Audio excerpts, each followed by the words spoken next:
good luck. I call it skill. All right, here I go.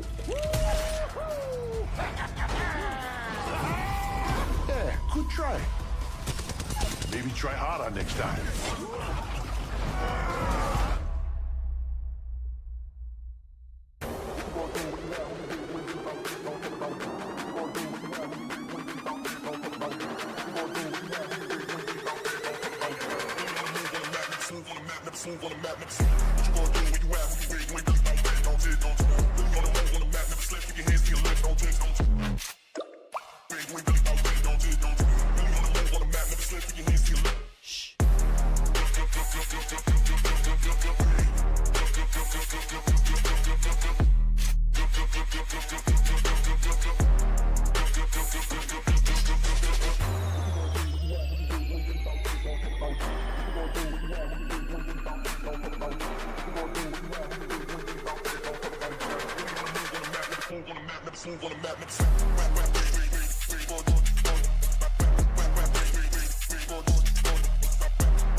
Hey, yo, what it do? What it do? It's your boy Q, and welcome on into Battlegrounds HQ. It's day number 4 over here for some ALGS APAC South action. We were just watching in the background the end of day, as far as game number 6. We're about to get ready to take to the sky for game number 1 for APAC South. It'll be a long weekend over here, 30 days locked and loaded. Wouldn't do it with anybody else other than my Brody Stoney. Stoney, how you doing today, big dog? Doing well, bro. It's the start of our week number 2, match day 4. We've got match day 5 and 6 the next 2 days as well. APAC South, APAC North, and that's where we are going to be for the rest of this weekend. Q, A versus B today. That's who's out here again, as same as last Friday. Yeah, last Friday was a banger as far as groups A versus B. We have a lot of our teams that finished up in that top 5 as far as in week number 1.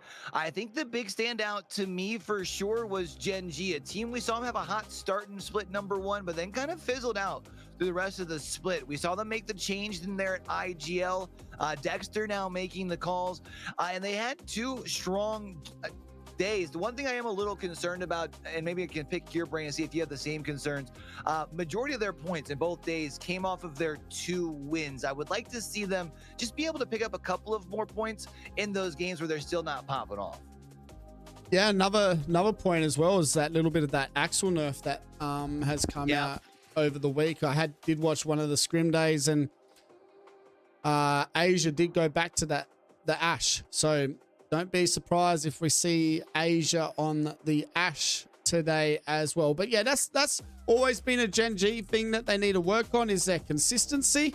And hopefully today they can keep their consistency going. Another team that we talk about consistency are Wolves Esports. Q, they've added QQ to the mix, but it seems they're still the team that we know, even knowing because the change between No Name and QQ, but with Wen and Crazy Kong on the team, nothing really changing. Yeah, I feel like the big thing that we wondered as far as for QQ is just how well they would fit in with the duo of Wen and Crazy Kong, and it really doesn't feel like the Wolves Esports squad has missed a step at all from what we had seen in week number 1. Consistently consistent, I think, between the 3 of them, just kind of like in the same sense that we saw from Gen G in week number 1, all 3 of them popping off and kills. There's really no weak link to their squad. And I think the big thing for me for Wolves Esports, and unfortunately it's going to be more of the long game, I think we expect them to continue to dominate regionally. I'm really excited to see, though, what the QQ change brings when we get to the international stage here in Vegas in a couple of months.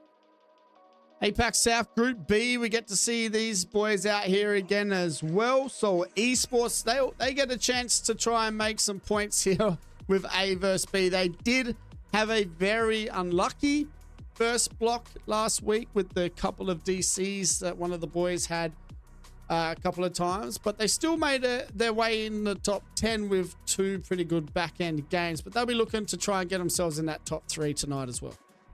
Yeah, even one of those games that they were a duo, if I remember right, maybe it was game 6, potentially game 5, still able to get themselves a decent amount of placement points and picked up a couple of KP along the way. So yeah, if they can keep themselves at a full 3 in this lobby, I mean, watch out. Even with the couple of games you mentioned, had a solid first match day last week, and were able to keep that same sense of consistency through the weekend as far as in their second match day as well. As far as where we're off to today's Stonings, it looks like we're already rocked and loaded and getting ready to get to the skies here. We're starting on World's Edge for our first 3. Then we're off to Storm Point for those back 3. And while we are getting ready to load into this first lobby, I guess let's go ahead and take a look at exactly where these teams will be dropping in at here on World's Edge. That's it. We are going to World's Edge, and it does look like it's a fair bit of a mix today with the pick choices. A lot of teams, well, it does look like half have chose their first pick on World's Edge, and the other half have gone Storm Point for their first pick as well. We have a look at that north end, and you've got Seoul right next to CPR and Toboshu at War Camp. Pretty good pick. It looks like they have left ALGS to have Skyhook to himself, so there'll be no team at Skyhook East. We go down south, well, PXX out there next to TEC Academy. You got Wolves Esports out at Lava Fisher. Gen G, I like their pick landing at Thermal Stadium as well, because at the moment, Q, with these World's Edge rotations, it feels like the zone pools going back to around season 1 of Apex Pro League. Yeah, World's Edge has definitely been interesting. We've had, you know, that it's not been, I guess we can say, unusual to see like that third ring where it kind of throws like the kind of curveball. But to get curveball at ring 3 and then after that to ring 4, the IGLs have truly been tested. And I think what makes it worse is because of the discipline that we have been seeing, not just in APAC South, we've been seeing it really across all 4 regions. So many teams rotating early. You're not having as many teams getting that information come ring 3 and 4. They're kind of having to rely on how things come right as they get that information across the top of their screen. They're not able to set up for those rotates, which means them, along with the 4, 5, 6, 7 teams that are on kind of all in that same POI, are all in that same boat. But it does look like we're getting ready to load on in and take to the skies, drop on in. 60 players all locked in, loaded. It's game number 1, Stoney. Let's get down and do what it do. Let's do what it do for sure. It looks like we might be heading to Skyhook or maybe War Camp here for game number 1. As I say that, though, it could pull back down to Monument and Fragment with the pools that we have had Q here so far on our World's Edge games. It is game number 1, and we are heading to Skyhook here. And we're talking about it. No Skyhook East team, Q. That means ALGS get a nice little choice of first place here for Skyhook. I'm really curious to see how this first game goes. I feel like oftentimes we see where the first game of a series, teams try to get, it's almost like they want to get that first point up on the board, see a little bit more early game fighting. But this going towards Skyhook, it's one of those zones on World's Edge where we know there is a bunch of real estate for teams to be able to set up shop. And we oftentimes do see quite a few teams that are left alive as well, in case maybe we have people who were unable to tune in last week. When you see ALGS on your screen, that was formerly Veneno from Split number 1, the trio of Reapas, Razi, and Spades.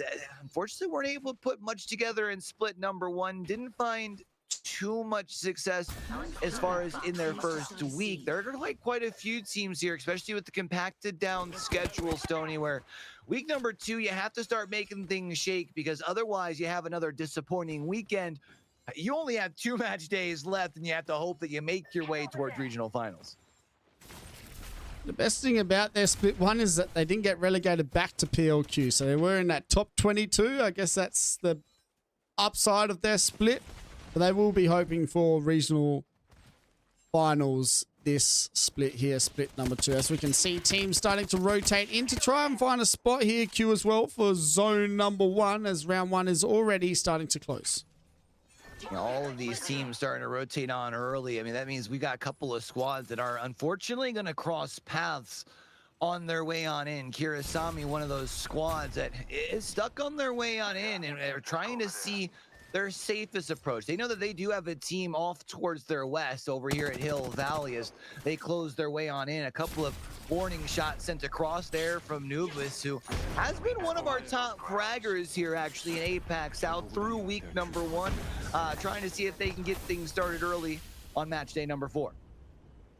AvB looking to try and move in on some action here with the Crypto Doom, just going to give them some knowledge, and they will now be able to rotate through that tunnel, as that team has now tried to make their way through to a spot as well inside of Skyhook. But it does look like Kirasami, well, they might have their hands full already, and it is going to be CPR who are going to be chasing, but it does look like Crumbs, he's going to take that Void Nexus back, and well, he'll be able to get a reset.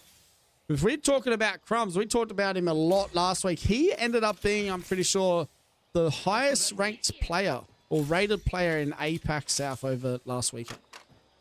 Yeah, had a really good weekend for themselves. CPR had some ups and downs last week, but I think showed some flashes of what you and I both kind of talked about even heading into the weekend. Yeah, PLQ team, but when you I mean, just look at the namesake of the three of them on their own, right? Crumbs, Player K, Rocky. Like, Crumbs has some great pieces next to him to really feel comfortable. And when you're able to play free and loose, we know that players at the tippy top when it comes to Comp Apex are really able to pop off and trying to see if they can keep themselves on their feet, as it's Comeback who are looking to knock on in and have come here to play, but Fif has been knocked. Noel saying we'll have to try and get the reset, which he will. Dreamfire also going to do the same thing. Now, if everyone's wondering who is Comeback, that is outside the ring, who have changed their name to Comeback, as 3MZ now does need to get a reset with his shields as well. One team has been eliminated already. That is one of our PLQ teams, Fury, who will go out at 20th position. Unfortunate there. We talked about all the teams trying to pile their way on in. At some point, teams were bound to cross paths on their way into Skyhook. And I mean, at this point, 2/3, maybe even 3/4 of our lobby have already found themselves into Skyhook in some way, shape, or form, even if you're of the likes of Wolves and S8UL, who find themselves all the way up on that northern side right next towards one another. And you had mentioned for S8UL, a team who's been consistently consistent, even through some struggles in their first match day. And I mean, a team that I feel like for a long time has just shown that they'll always put themselves in positions to win. They're anticipating this thing to continue pulling up north.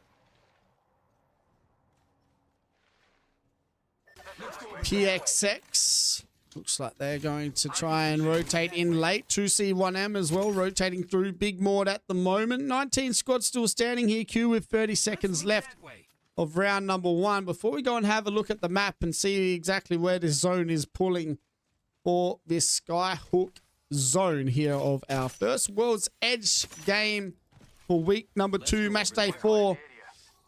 Q, there's some teams that we didn't think last week were going to have the weekends that they had. AvB and W, that is one of them. They'll be looking to bounce back as well again and having another good A versus B.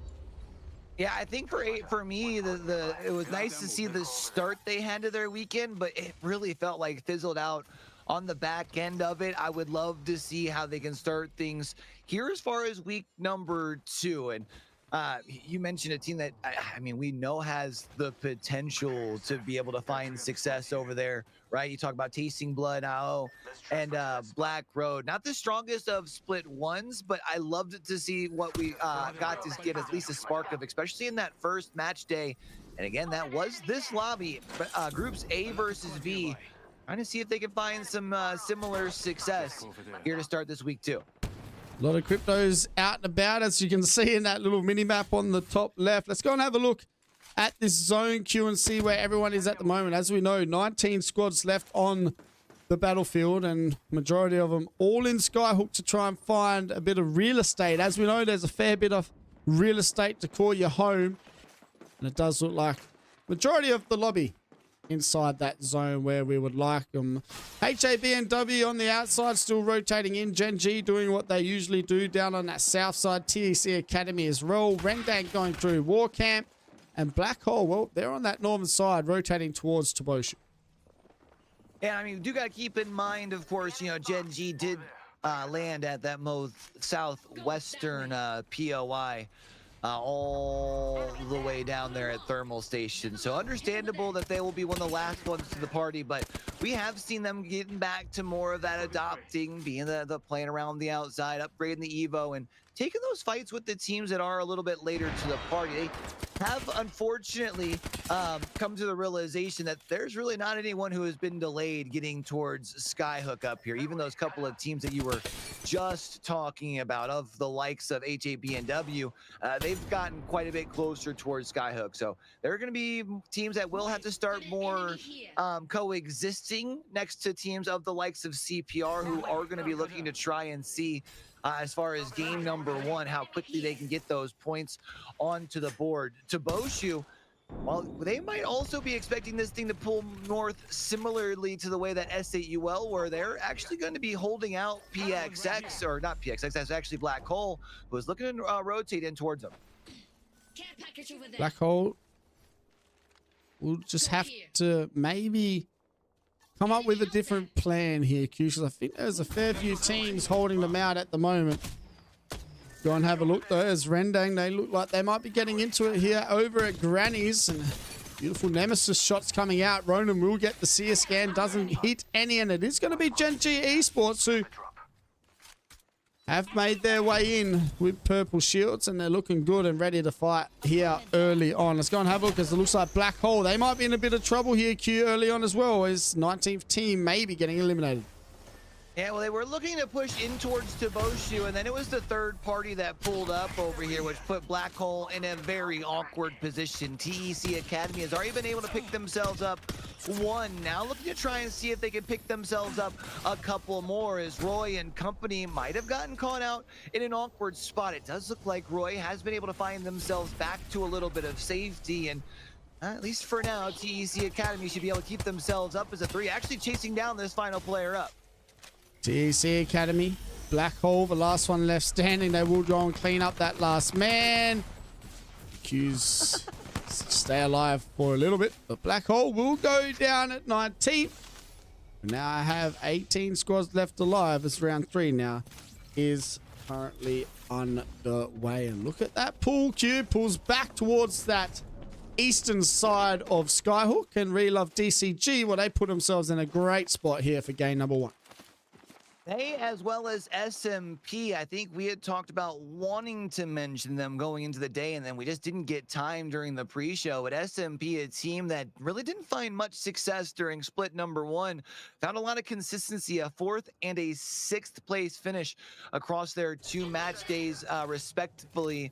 And now we'll have to see what they can do here as far as today. Deboshu still inside this cavern, now going to be holding off another squad that's looking to rotate their way. This time it's Rendang. Rendang do get the kidnap, nearly getting the down. And if I'm Deboshu, I'm going to be a little bit nervous here, as Rendang putting the pressure on. Basti looking to swing the corner. Down goes Work. Now Deboshu on the back foot. 2 members standing compared to the 3 for Rendang. Basti with the Prowler and the flatline. Not much heavy in the pocket.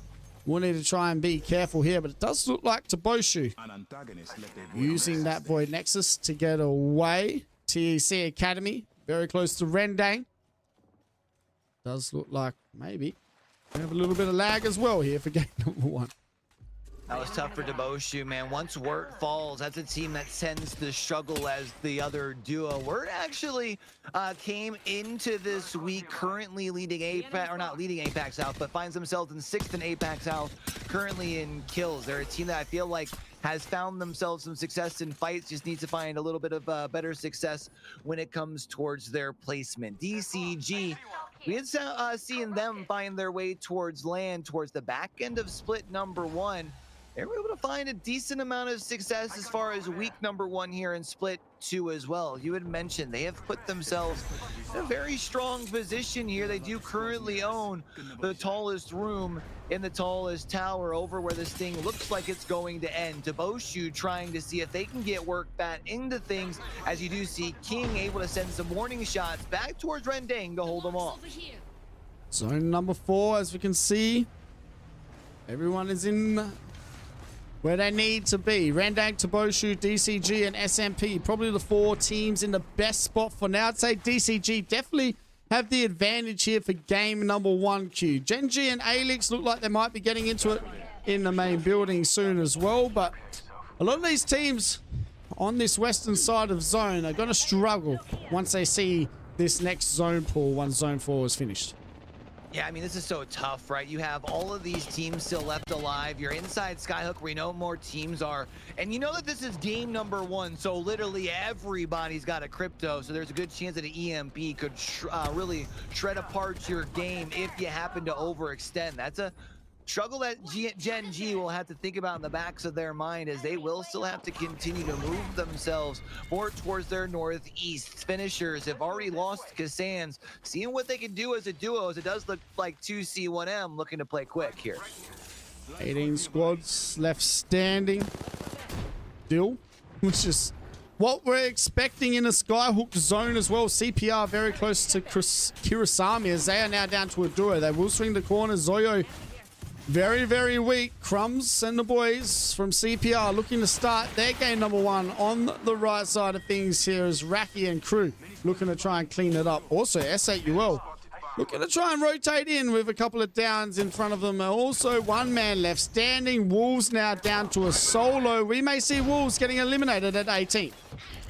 Yeah, Wolves were stuck over on that northwestern side. They would have had to go past quite a few teams, including S8UL, who currently still sit over by the train tracks, and we look back towards where that fight is breaking out. Oof. Comeback also still have to close their gap a little bit. Fafa Thief, calm it down a little bit, my dude. Some big shots ripped across to be able to send towards that team on the main building. It's now officially top 15 as squads will start earning their first little bit of placement points. I don't know how Wolves got QQ back standing, but they will finally get eliminated. Gen G Esports and the lads above, ALGS, still alive for now. CPR as a duo, they will lose. It's going to be a pretty hard rotate in, but they do have the Crypto still alive. Comeback do get eliminated as well. We now have 13 squads left standing as teams are starting to fall here as zone is starting to close. Yeah, especially where this zone is going to continue to pull. There really isn't too much coverage as far as building. So all of the teams over on that southwestern side, there's probably only going to be maybe 1-2 squads that will be able to successfully get their way in towards the zone over from that southwestern side of the zone. We love DCG. Still trying to figure out what approach they want to go with. CPR going to be all left to Crumbs. You had mentioned one of our top rated players out here in APAC South, trying to see if they can make the magic happen. CPR already got 4 kills at the moment. They're trying to get the reset as well. ALGS, they take a pretty good spot. It does look like now S8UL might be in some trouble. Toboshu somehow have got a reset and put themselves in a really good spot here as well in zone number 5. Yeah, they got lucky that a lot of teams are reading this thing more towards that main building here in Skyhook. We were talking about all of the teams that were over towards that side. And hold on a minute, AvB and W have been able to make a swift play towards the top of this building off of the back of that Pathfinder. We've seen more teams starting to break the Pathfinder out, but generally it's a little bit later in the series. This time puts them in a phenomenal position. Rendang, well, they find themselves in a tough spot, as do 2C1M. 2C1M v Rendang. This will be a fight that most likely will have to happen in a second. Have to wait and see as ALGS look like they're making their way into zone as well. So a lot of teams about to get into it. S8UL, they have their hands full. Does look like Rendang do decide to finally move on in. S8UL get eliminated very, very quickly. There's only one member left standing for 2C1M. They get eliminated, which means Rendang now able to get the reset. AvB and W now looking to get into some action. SMP, a team you wanted us to talk about earlier, Q. We didn't get a chance to talk about that much, but they're looking pretty good here in game number 1 also. Toboshu getting some downs as ALGS looking to try and make their way into zone, but it doesn't look too good for him at the moment. No, actually that Toboshu ALGS fight actually ends up pushing themselves right out into the crosshairs of TEC Academy, as most of these teams over on the western side are worried about the buildings. TEC Academy have been able to get control of basically the entirety of the eastern side of the zone, or at least what's left of it. Rendang is of 5 squads that are inside of these 2 buildings that sit side by side, and teams are sitting right up on top of one another as well. As we can see, Relove DCG trying a kidnap off of the back of those Qs on the axle, but unsuccessful this time around. I want to know a stat with HAB and W for last weekend. How many top fives they had in those 12 games they played? Because HAB and W would have been our most consistent team in the lobby over the weekend. They had a really good first week match day. First match day, sorry, on the first week. Their second match day wasn't the best Q, but their consistency with top 5s, they can get some KP on the board. This team be heading to Vegas for Split 2. Yeah, we saw a couple of their games able to pop off with the KP, but a couple of times also it was them having to stay alive as a duo or a solo. DCG from the second floor trying to see how quickly they can make this team above them turn into a duo. It's a quick ring around the rosy here through the altar Qs, but not going to be able to find at least enough of an entry to fully push on up. They have been able to find a knock on AO though, and now a second one as well means tasting blood. The last one left alive, but SMP have also added their name into the mix, and that will keep them slowed down. We have 6 teams inside this building.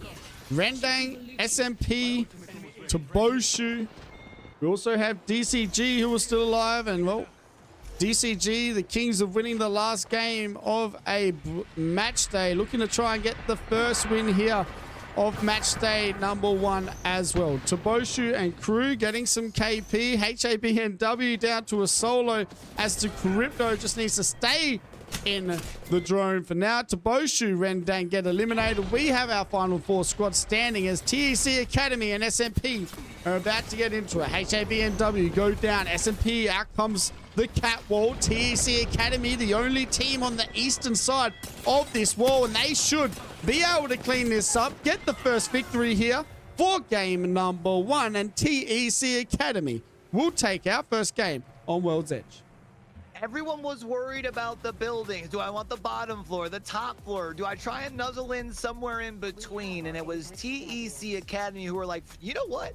We'll vibe over here on this eastern side of the zone. At some point, whatever's left of all 5 of you guys inside that building, we'll just go ahead and play cleanup. They don't pick up too many KP, but the 12 placement points to go along with the 6 of those kills they picked up. A nice little 18-point game to start their day, Stone.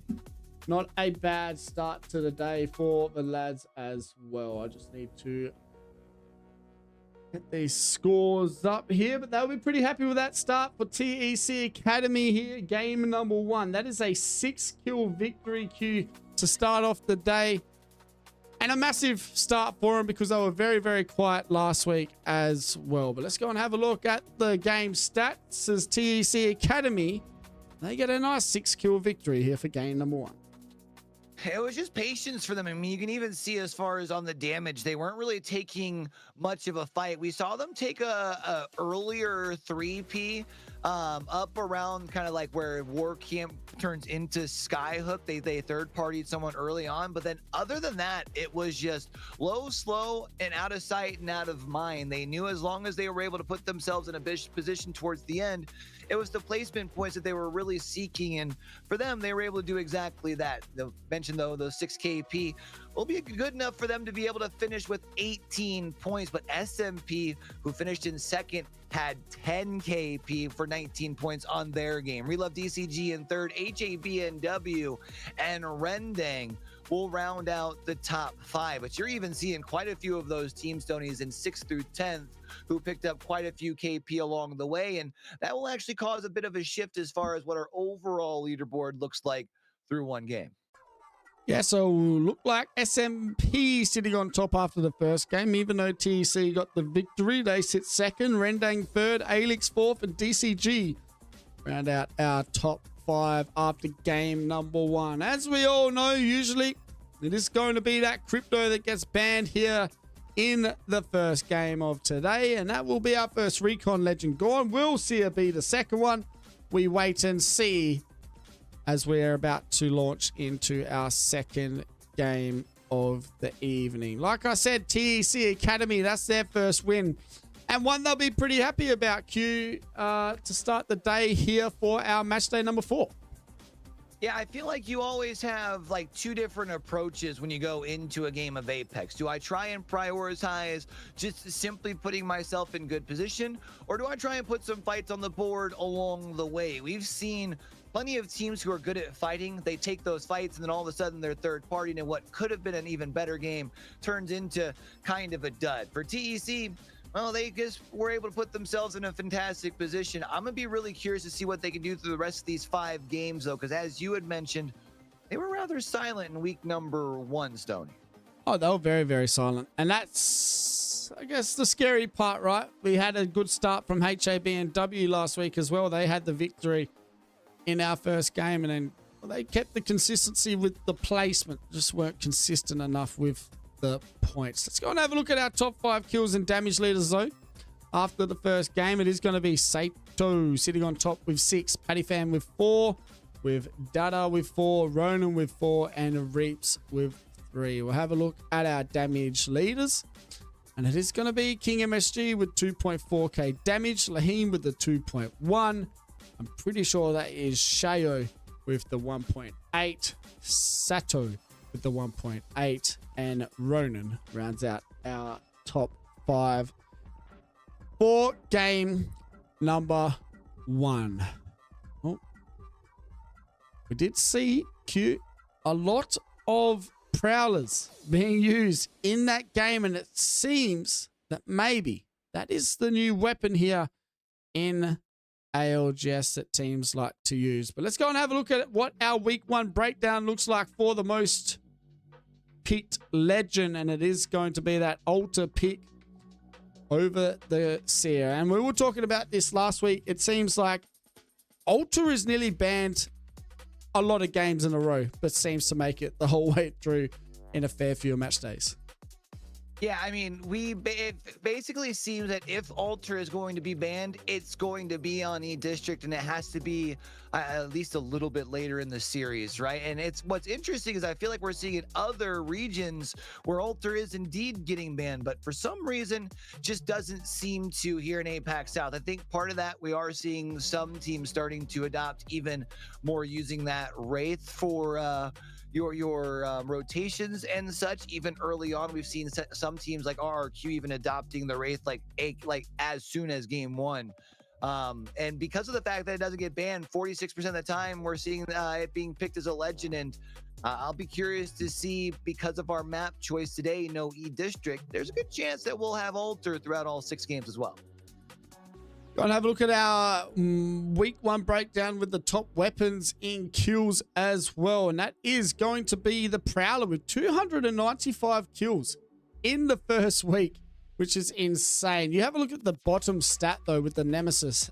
The Nemesis had the longest kill distance with 533 meters, the highest distance out of any other region here in APAC South with the Nemesis. And, well, it is definitely not called the Prowler. That is the Nemesis down at the bottom with 137 kills for week number 1. It's all right, Necro. If you're out there, mate, we know we got big weekends here for Battleground HQ. The man is he's trying his hardest. Yeah. We're working hard. You know what? I don't even know if I would have caught that unless you said something. That is definitely. I do gotta say though, when you looked at how the results looked, that was pretty consistent across the regions. I feel like sometimes you'll see where they're, especially in the past, we've seen at times where maybe the short range weapons were more meta, that where maybe other regions were preferring the shotguns. When Asia's was leading the charge with the 9.9, there's say more 9.9 usage in APAC South. Right now, it seems like it's pretty consistent from region to region across all 4. And the Nemesis being the most used, AR is definitely interesting, especially right now with the changes to that energy kit, right? With the recharging of the energy ammo, because essentially now that kind of opens up more room in the rest of your kit to be able to use things, whether it be heals and such. So not surprised to see it being used as much as it is. We'll be curious to see how that shifts through the remainder of the next 2 weeks. I have to wait and see. It is kind of interesting though. They have to recharge. I did see a TikTok the other day where it was like, sorry, I can't push with you because I'm waiting for my energy gun to recharge. So it's interesting to see that majority of the pros are choosing that weapon. And we've always known that Nemesis is one of the most dangerous guns in the game. It is just good for it. It's good to see it's back where it probably belongs in this scene. Well, game number 2, and we were wondering if we were going to get much of a change of scenery. We're not going down south. We're not walking fast. Well, actually, if I had to guess, there are going to be quite a few teams walking fast and rotating ASAP. Where are they going to be off to is yet to be seen. Probably still something in the vicinity of Monument, maybe even an epicenter. I know we've had some people hoping to get ourselves a war camp ending, but unfortunately, it looks like we will still have to be waiting a little bit longer. Off towards Monument, which will be good for teams of the likes of Dreamfire, as well as Fury, who saw a relatively early exit in game number 1. Let's go and have a look at Fury, like we said, went out pretty early in game number 1. Q, they'll be looking for a better start here. Definitely don't want to be going out at 20th again, that's for sure. They don't have any zone knowledge at the moment, so be interesting to see if they decide to rotate out of where zone is, and it looks like they might be doing that, which is scary times here for Fury if they want a good game number 2. Yeah, it's tough when you're given zone and you don't know it, and then all of a sudden, even when you leave just ever so slightly, all of a sudden you see teams starting to rotate in, you're trying to double back. What's worse in this case is Fury's taking to the sky, right? So rotating quite a bit a ways away, and actually both teams from both Monument and Fragment doing the same. So Dreamfire also rotating their ways away, and matter of fact, they're rotating all the way up towards the direction of War Camp. Could very well be finding themselves in an early fight with S8UL. Gonna be interesting. They'll be probably wondering why S8UL are rotating towards them and why teams behind them are flying into where they were landing. And they will now most likely figure out they will have to rotate back, but it looks like they are stuck for now inside this caravan as S8UL. They're going to put the pressure on Q. And this is going to be a pretty easy fight here for S8UL, considering that they have the shield advantage as well early on. Prowler in a hand for Jesco. Looks like they do get a nice crack on that altar. Might be able to move in here and try to take control. See just how quickly they can. You mentioned that shield advantage, and we have the ability to see the shields on the inside. We know that a couple were cracked, but S8UL worried about pushing on in. They hear a team that's flying in overhead. It will be a squad that is actually pushing all the way towards Monument. Again, just more pointing out that Dreamfire had left Monument to push up towards the north to find themselves into this engagement, and now find themselves just stuck inside of this cart with no real option. Still trying to make their way into this action. RE45 shots hitting for Legacy. Now it is S8UL's turn to throw Vasira down. They will get some knowledge, and Dreamfire will be the first team eliminated. S8UL gets some kills on the board here in game number 2. That is an unfortunate occasion here for Dreamfire. They're gonna watch this VOD back and be kicking themselves, Stony. You're gifted a zone to your POI. You leave it and get in an early fight, and now you have to watch the rest of this thing unfold back from the lobby. Hopefully they'll be able to keep things together, as there are still 4 more games to be able to pile on some points, especially since they did find themselves at least a handful in game number 1. Beautiful shots from Asia with the longbow in hand. We know that he does like to use this longbow to about zone 4. It's usually what he goes for as well here in the early stages of the games. 19 squads still standing, as we were talking about with Dreamfire getting eliminated. It is scary because with the World's Edge pools at the moment, Q, a lot of teams looking to not have much faith in where they most likely think it is going to pull, considering that both teams decided to rotate north in that rotate out of Monument and Frag. It is worth noting, I'm looking through here, I actually do believe neither of them have a beacon or a scan, so I guess understandable, but definitely a tougher situation to find yourself in. During the pre-show, we were talking about Gen G a little bit, and if they would be able to find that little extra sense of consistency. Only 1 point they were able to find on the board in that game number 1. Now they'll have to see what they can find around the outside. It looks like they are chasing down, that is PXX, who are right in front of them. Now they're going to have to worry about this storm adding into the mix as well, but Dexter finds a nice 108 with the long bow and a nice second tap as well. Yeah, they nearly got the down on the Pathfinder here, and obviously now with Dexter as IGL, he has said we're rotating back to fight this team, and if they can get some early KP on the board, we may see an aggressive Gen G for game number 2. I remember thinking back to that first match day last week. We had seen Ziki a couple of times in those earlier games find some big plays, and we're like, wow, it seems like the fragging potential has been unlocked a little bit, and maybe it was just a change of the calls. You know, I feel like sometimes we'll see teams who will just opt for a change in the player. Gen G, they're a roster that has kept themselves together and have found quite a bit of success, not just regionally, but even internationally over the course of that time. So I love to see just hey, you know what? We trust in ourselves. Let's just have a change in the call and finding success there. I love it, honestly. HABNW setting up where they think zone will be. PXX now rotating backside of Harvester, and they're now doing the reverse onto Gen G. They look like they're now rotating into them to fight, and they do have the shield advantage here, Q, so they will have the upper hand in mainly that only department, as we know how scary Gen G are in a 3v3 situation. Asia's, though, down to a little bit of health, and it looks like Pipe will try and send a crazy push. Asia will go down. It is now going to be a 2v2. Dexter and Ziki now moving on in. They will swing the corner. Down goes XD. PXX now down to a solo, and that will be Pipe. No Jackie Chan, so the last one left standing for this team.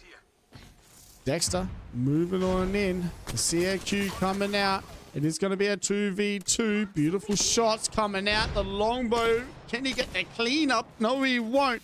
But it is going to be a 1v2 situation. And we'll be able to get the box res as well on Asia. And Gen G getting a nice little cleanup here at the moment over PXX.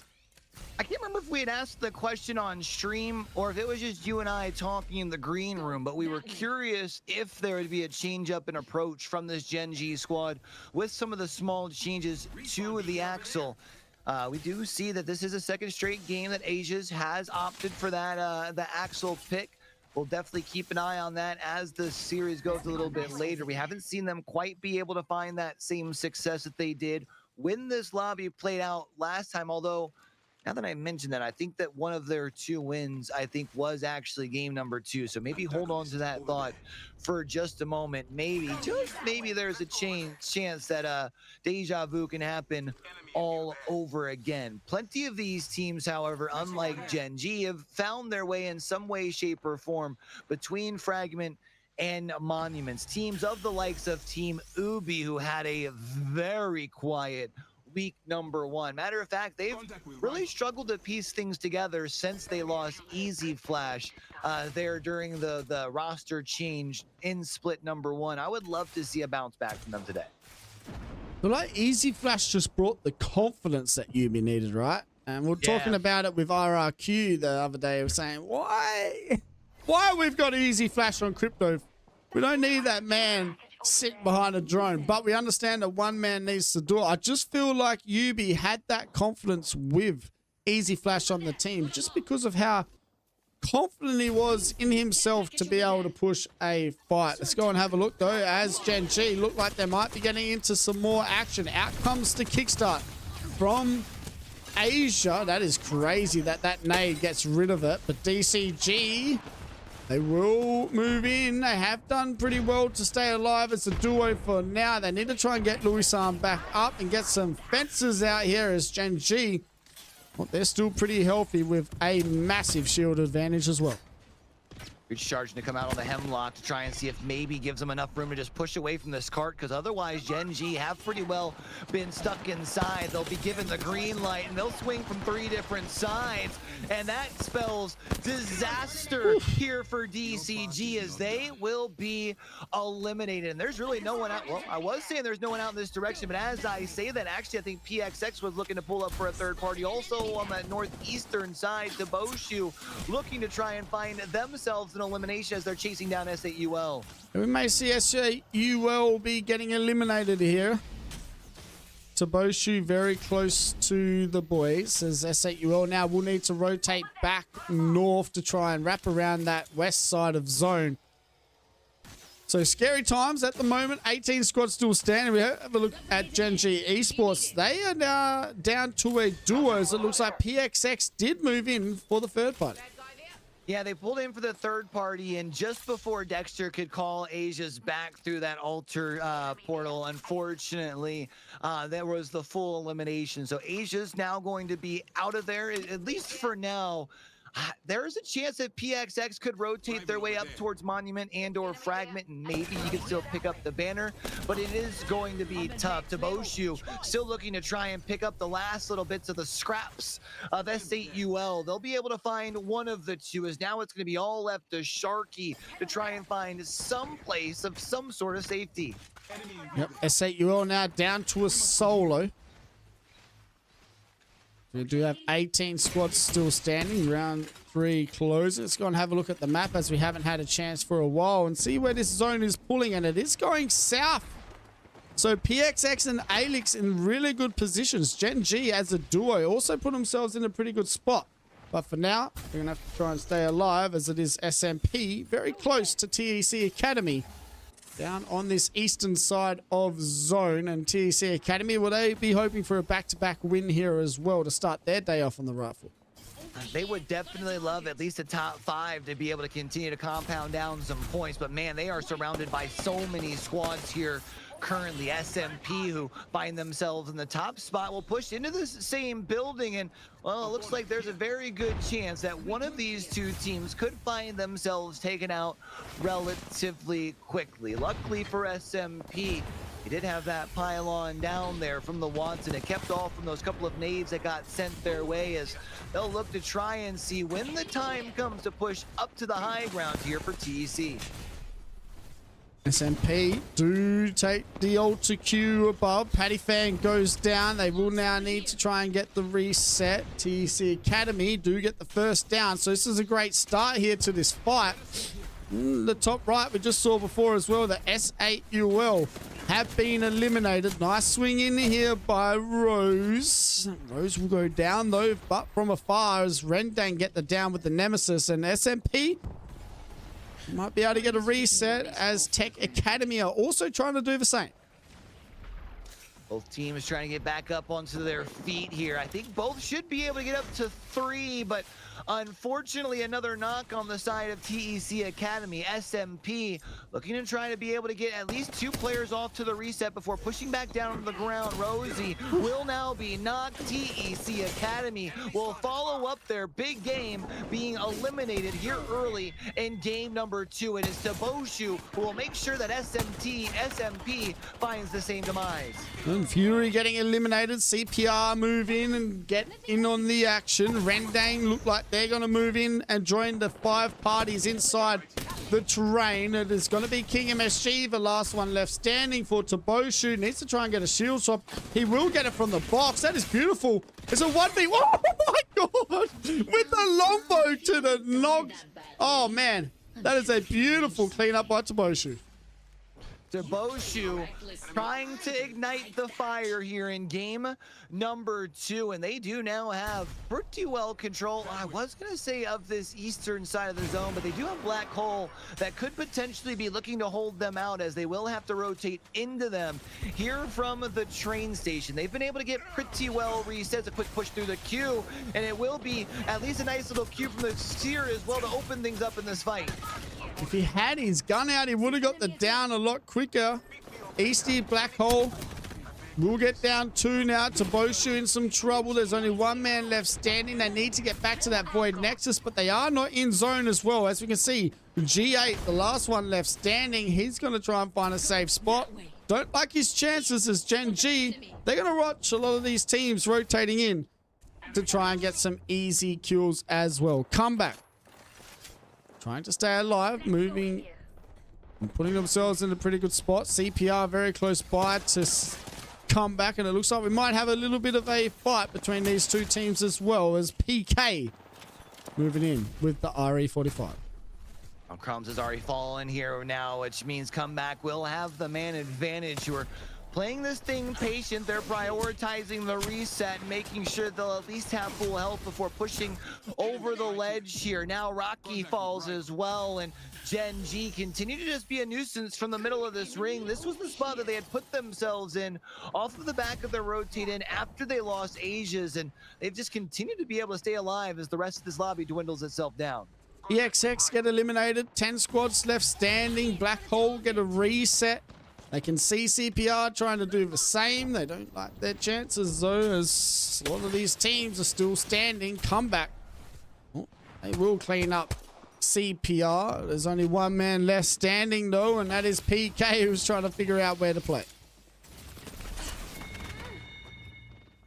And if they can figure out where to play, CPR will have to figure out what they're going to do in game number 3 to switch things up, as they now find themselves eliminated relatively early here again. Of course, making it thus far into the lobby is pretty tough with as packed as things were even just 2.5 minutes ago. ALGS, they're one of these squads that are still left. It feels like with the control that they've got on the southern side, they should be able to slowly walk this thing on in, whereas finishers have to move double time, and VC are looking to see just how much of a safe spot they can put themselves into. Unfortunately, it looks like they put themselves in the crosshairs of a couple of squads here. Wolves on the back foot, finishers getting eliminated, but they were getting killed on the backside. AvB now have to worry about the team on their height. Prowler in the hand for Avi. Now we're talking about we needed to see AvB to have a good game. It looks like at the moment they're having a pretty good game number 2, but they have HAB and W, the teams of making the top 7 at the moment, right next to them on this outside of the caravan. Beautiful shots coming out. Tasting blood with the triple take. It is now Black Road Ahoy, the last one left standing. Beautiful cleanup here by AvB, you'd think, as teams are setting in to find their way to zone. Kurosami also getting eliminated on the top right of our corner. We have 6 squads left standing. And still somehow no one has made their way towards where Gen G have been as a duo, as they just continue to sit inside that box while everyone else is fighting somebody inside of the zone. Now into top 5. I'm not gonna lie, until we tuned into Wolves Esports just a moment ago, I almost forgot they were in this lobby. They have been really quiet. It's also interesting to see a relatively early appearance of the Newcastle getting shifty with it, as they'll now look to try and push up towards the position of the team that's right above them. We'll need to be careful as teams are starting to make their way in towards them, and that team is Gen G, who are just getting very confident here as a duo. Dexter, Ziki, staying alive and doing what they have needed to make a top 5 situation. I feel like they haven't had Asia for majority of this game. ALGS with the Kraber on the field in the hands of Razi, and we've seen this man do some crazy things before with this Kraber. Can we see it happen again? Would love to see a nice Kraber POV here. I mean, they do have quite a bit of control of the southern side. Just on the other half of the tracks is basically everybody else is in a fight over just north of them. Well, other than Gen G, who are still stuck inside of their one lone box. Gen G will eventually have to move here as Dexter and Ziki just trying to keep themselves alive. AvB, who we said were super quiet in week number 1, have also found themselves alive in the top 5. Black Hole just quietly have put themselves in a really good position. Wolves need to be aggressive on this rotate in. The Qs come out. R9 clean up by QQ. AvB get eliminated. We have our top 3 squads. Black Hole, ALGS still alive as well, looking to get their first win on the board. And we were talking about Veneno.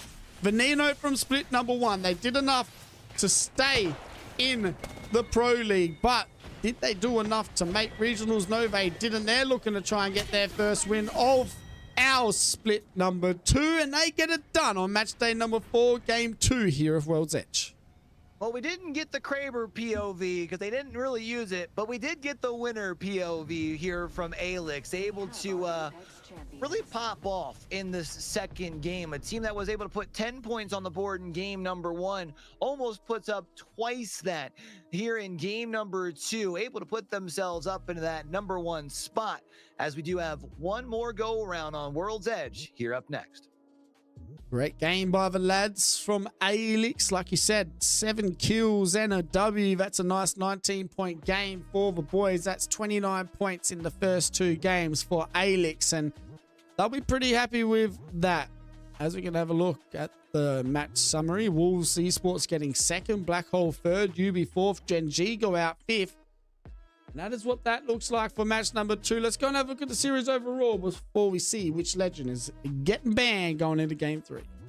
Yeah, hit me with that overall leaderboard. Let's take a quick look at that top 5 for show as ALGS sits in the #1 spot with 29 points. SMP, we were wondering if they were going to keep that same consistency. They're holding it down in second with 22 points. Wolves in third, TEC Academy in fourth, and Toboshu, despite the fact that they went out early in game number 2, they did pick up, I believe that was 7 KP I had seen, which was allowing them to continue to hold it down in that number 5 spot currently with 16 points. Let's go and have a look at what legend is getting eliminated. It is going to be Seer out of here in game number 2. So that is 2 of our recon legends gone. This is what we're used to seeing by now. Crypto and Seer out of here early, games 1 and 2. We had Seer somehow skate by, I think, till games 3. I think maybe even game 4 one of our days last week, which is part of the reason we had seen Seer have such a high pick rate. So going to be gone in game number 2. No Seer, no Crypto. What ends up being the one in the crosshairs for game number 3? I know Ultra was our second most picked legend there again in game number 2. Something tells me, though, that's going to continue to be the case as Ultra will somehow, some way, manage to avoid that ban. But we're 2 maps through. We've had 2 different winners. We had TEC Academy win match number 1, ALGS win match number 2. Both of them currently sit inside the top 5. We mentioned earlier one more go round on World's Edge, but before we do, Stoney, let's take a look at some of our top 5 individual performers. Top 5 kill leaders. Sato still leading the way with 7. Spade sitting second with 6. King OSG with 6. Razi with 5. And Wirt with 5 on the board as well. Top 5 damage leaders. Well, they're going to be Spades with 3.4. King MSG sitting second. Lahim third. Zoyo fourth. And Sato sitting in that top 5. After our first 2 games. So far, so good for these teams out in this lobby. Cute as some teams that we were talking about before we got into the games today. One of them was ALGS, and now they're sitting in the lead after the first 2 games. They'll be looking to try and keep this going here in the next 4, because we know how quickly teams do drop off in these lobbies. Yeah, a team that just barely avoided relegation in split number 1. Again, for those of y'all who are maybe looking at ALGS and they're like, who are those guys? Formerly Veneno. I feel like at times has shown us what they're capable of, and we very much saw it just on our screens there, Stoney. And I would love to see them be able to continue to carry that on over. But we know just how tough this lobby is, and that is quite the tall ask. I mean, we've had 3 match days thus far in APAC South, and I think we've only had 1 team pick up multiple wins in a match day so far, right? Yeah, and I think that is Wolves and Gen G. So I think that's only the 2 teams that have done that. So I have to wait and see how that is going to go for these next lot of games. It has been very, very, like we said, even throughout the playing field. Every team has had a win. There's no real team taking control of these lobbies. But game number 3, not too far away, as we're just waiting on some teams to get into these games. SMP, you were talking about before we got into these games as well. You were talking about how you were going to see if they could keep it going or get it going. Currently sitting second with 22 points on the board. Yeah, I like it. I think the thing that I've really been enjoying seeing with SMP is them getting a consistent, healthy dose of both placement and kill points. Sometimes we'll see teams have like a pop-off day, or maybe even a pop-off weekend, and it's just because like their fighting is super on point, right? They're maybe not necessarily getting the most placement points to go along with it. They're just picking on some of the teams along the outside. But for them, they've been just, I mean, consistently putting themselves in rather strong spots. We've seen them be able to get, I think, quite a few top 4, top 5s over the course of these first 4 match days as well. And for a team who, again, didn't find much of any success in that split number 1, you love to see that the work in the off season is starting to pay off, right? 100%. And so much more games to come, as we can see, like Wolves Esports sitting 3rd at the moment, very close towards these teams who are having a pretty good day to just be in the top 2. Wolves at the moment, we haven't said their name much. They're still sitting in the top 3. That's the scariest thing about this lobby with teams like Wolves in it. Toboshu Tech Academy sitting in the top 5 as well. There's some teams out here, Q, that had a very, very slow week 1 who are looking pretty good here for week number 2. Yeah, I mean, TC Academy came into today technically in the last spot in APAC South after week number 1. So to be able to, win the first match of your weekend has to take a lot of stress off of the backs of them for sure. Now it's just about finding a way to duplicate that success. I feel like we had seen them have at least a somewhat decent finish in that. Or no, they did kind of go out, or they go out early? Yeah, they went out kind of early as far as in that last game. But, you know, again, to be able to still find yourself a good share of 18 points, you don't even have to really have another good top 3. You find yourself a good top like 6, 7 in that mark with a couple of points. Got yourself 1. There we go. Let's go. But at that point, with the way that these match days have been finishing, seriously, one of those good like top like 5 to 8s with a couple of good KP with it. You're already sitting at the podium for the rest of the day. So true. Does look like we're hopefully this one player gets into this lobby. We'll go and have a look at where these guys are landing once again here for World's Edge, as this should hopefully be our last one here for the evening over at World's Edge. Black Hole haven't said their name much today either, Q. They should, well, hopefully they just need one really good game and they should be okay. But they're landing down at Stacks, very close to Tech Academy, who won game number 1. Yeah, they were next to Tech Academy as far as for game number 1. They've also been landing on that southern side with 2 more northern-ish zones. And while we have this up, I guess worth noting that ALGS were kind of the beneficiaries in that second game of a zone that was relatively close to them. Plus, remember, SAUL and Dreamfire, both were in that relatively early fight between War Camp and Monument, right? Which basically gave ALGS the free go-ahead to rotate from Skyhook and find themselves a nice spot nuzzled inside of Monument to be able to carry themselves across and into a good place to be able to play towards the end game. I do have bad news, though, Stoney. I think Rendang, unfortunately, not able to make it as a full 3 into this lobby. So I do believe we're going to have ourselves a quick reset. Does mean we are going to have a quick reset, guys. We'll be right back with game number 3, just around the corner.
All right, ladies and gentlemen, welcome back here to APAC South Battlegrounds HQ Pro League Match Day number 4, Split 2, where everyone is playing to get themselves to Las Vegas on Halloween weekend. 2, by the way, very, very cool. I'll be in Bali, enjoying my sunshine and tattoos as you all be enjoying your Apex, but not too far away as well with the way this year's going. Q champs just around the corner, it feels like. Also in Sapporo for which may be our last time in Sapporo. We don't know yet what is happening for year 7. It could be our last one in Sapporo for year 6. Yeah, I feel like we're probably due back to Japan at some point, but you'd figure after, a couple of trips to Sapporo in a row, this could very well be our last one there, at least for a little bit. But there's so much still on the line. The competition only truly just starting to heat up, but it is kind of crazy to think about. You're mentioning Sapporo at this point. What is that? 5 months away. It feels like we only just left there, man. 2026 has been cruising by, and unfortunately the schedule isn't helping the case at all, because we're already at the end of this weekend going to be 2/3 of the way through Split 2 as well. What helps the schedule though, Q?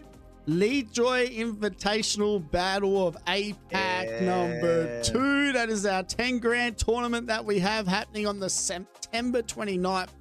October 1st. And then we also have like a little CC battleground circuit for all our CC teams for about $1,500, which is straight after regional finals, so in the middle of October. So there's going to be a lot of Apex here on Battlegrounds. There may not be a lot of pro kind of stuff for everyone else around, but we're not too far away from getting into this game number 3. Massive shout out as well to our partners. We do have a broadcast partner, the Game Expo, where we'll be doing a LAN event next year, April 3rd and 4th weekend. Another 10. I can't say anything. It's going to be a very cool event for us. Oh man, I'm like, nice week. I gotta. Bro, almost gave away the stats. I'm gonna say it almost pulled a nice wig on stream. That's crazy. That's crazy. We're just waiting for this game to start. But it looks like everyone is about to get into it here for game number 3. But this should hopefully be our last one, and it is. Everyone into the lobby. World's Edge before we head over to Storm Point for our back end of our games. The first day back for our week number 2, match day 4, A versus B. Any teams out there at the moment, Q, you're looking at the leaderboard going, they really need to wake up? I think the easy 2 I'm going to have to go with, because you asked me first. SAUL and PXX, both sitting in the bottom 5, are 2 teams that really stand out to me. We had talked about for SAUL how they were able to overcome adversity last time A versus B played against one another in their 2 lobbies they've played as a duo. Well, hey, we were hoping they're going to be able to play as a full trio. They've been able to thus far, and I would even say in that one game they found themselves on the northern side of Skyhook in a decent position, just weren't able to capitalize and carry that into a good finish. So I would love to see what they can do, whether it's this last game on World's Edge, or especially if they need to turn it up when we go over to Storm Point. Well, I'm going to go with DCG. I need those boys to wake up and not give us just the last game heroics like they always do in these splits. But I do love me some Shayo. I need that man to wake up here as game number 3 is on the way.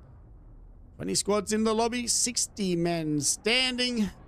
Let's go and get into the action and see where we're heading here for our last game on World's Edge. Well, we said how we were getting more northern, or at least a central-ish there as we headed towards Monument for game number 2. We were wondering if we'd get something southern. It looks like maybe blessed up indeed. We'll have to see if there's a chance that this pulls away from Thermal Station, maybe more towards the direction of staging or Harvester. But as I say that, we got the 2 touching zones on that southwesternmost side, which means for Gen G, they're going to love what they have on their screen. They've also got plenty of information to be able to scan down at Thermal Station, as well as they'll start seeing these teams rotating towards them for once here in game number 3. And I reckon Gen G is sitting there fuming that they can't move. So Yeah, though, we'll, really. we'll have to wait and see how that's going to go for the lads. Gen G Esports, Wolves Esports, rotating. No, that's UB. Does look like maybe I have lost my map. I'll go back into this for now. Get it back up.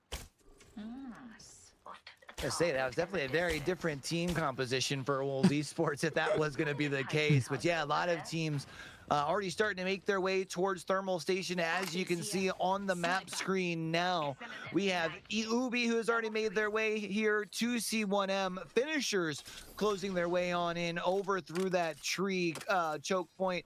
And Kurasame as well. I actually believe Kurasame has opted not for the high ground in that middlemost tower of Thermal Station, but actually playing down on that bottommost level, which is definitely an interesting choice. There are still a few teams that have yet to leave their POIs. I will also be intrigued to see there is a chance there's a couple of teams fighting towards Sorting Factory. As I say that, though, they've all kind of separated and gone their separate ways. You did mention Gen G, though.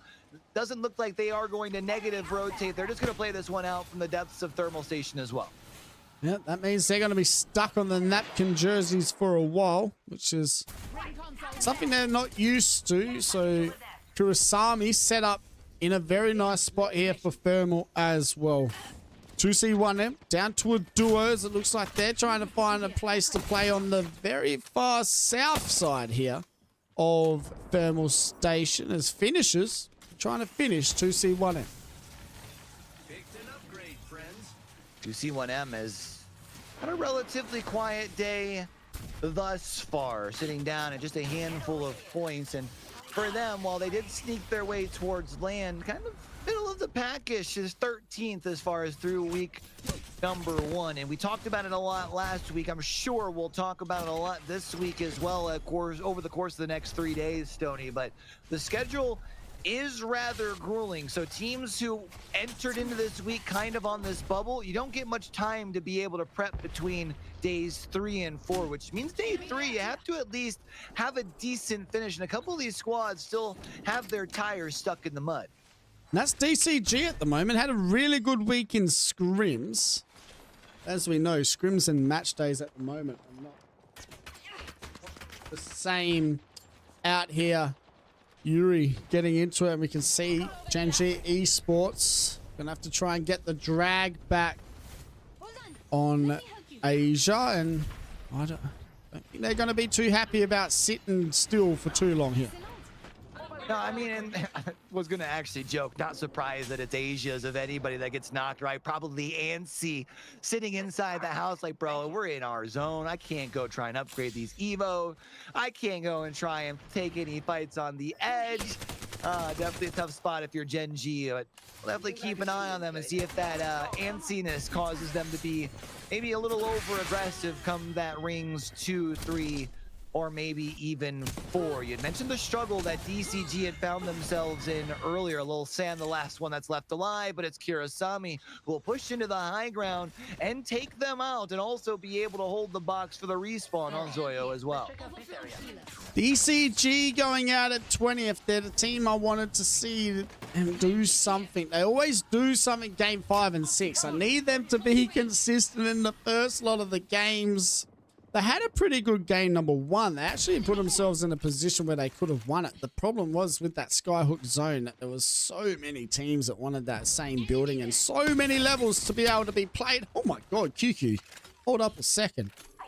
As he is getting some beams across the map, but DCG just seemed to try it. It seems like it takes a while for them to warm up in game days. Tell you what, I get jealous watching some of these pro players and their control at a distance from the nemesis, because like, why does my nemesis never feel that steady? We saw the stat even, what was that, between games 1 and 2, 533 meters with a nemesis kill is insane. It just talks about the type of aim, the shooters we have here in APAC South, HABNW. They find themselves at one of these most southwestern buildings, still trying to keep themselves alive. They are still also one of the few teams in the lobby that are rocking that Pathfinder. I feel like they've been one of our teams that have been pretty well keeping that consistent in their composition throughout the course of the 6 games. Black hole chasing 2C1M. These poor guys can't get a break. Can't catch a break, sorry. Looks like they might be getting chased. Beautiful shots with the Nemesis. Black hole Easty. We know that they like to be aggressive, Black hole, as it does look like their Altar also trying to find this solo that has run towards this western side. He will get down Feng Chung. And now 2C1M are stuck to a solo. Spotted an enemy.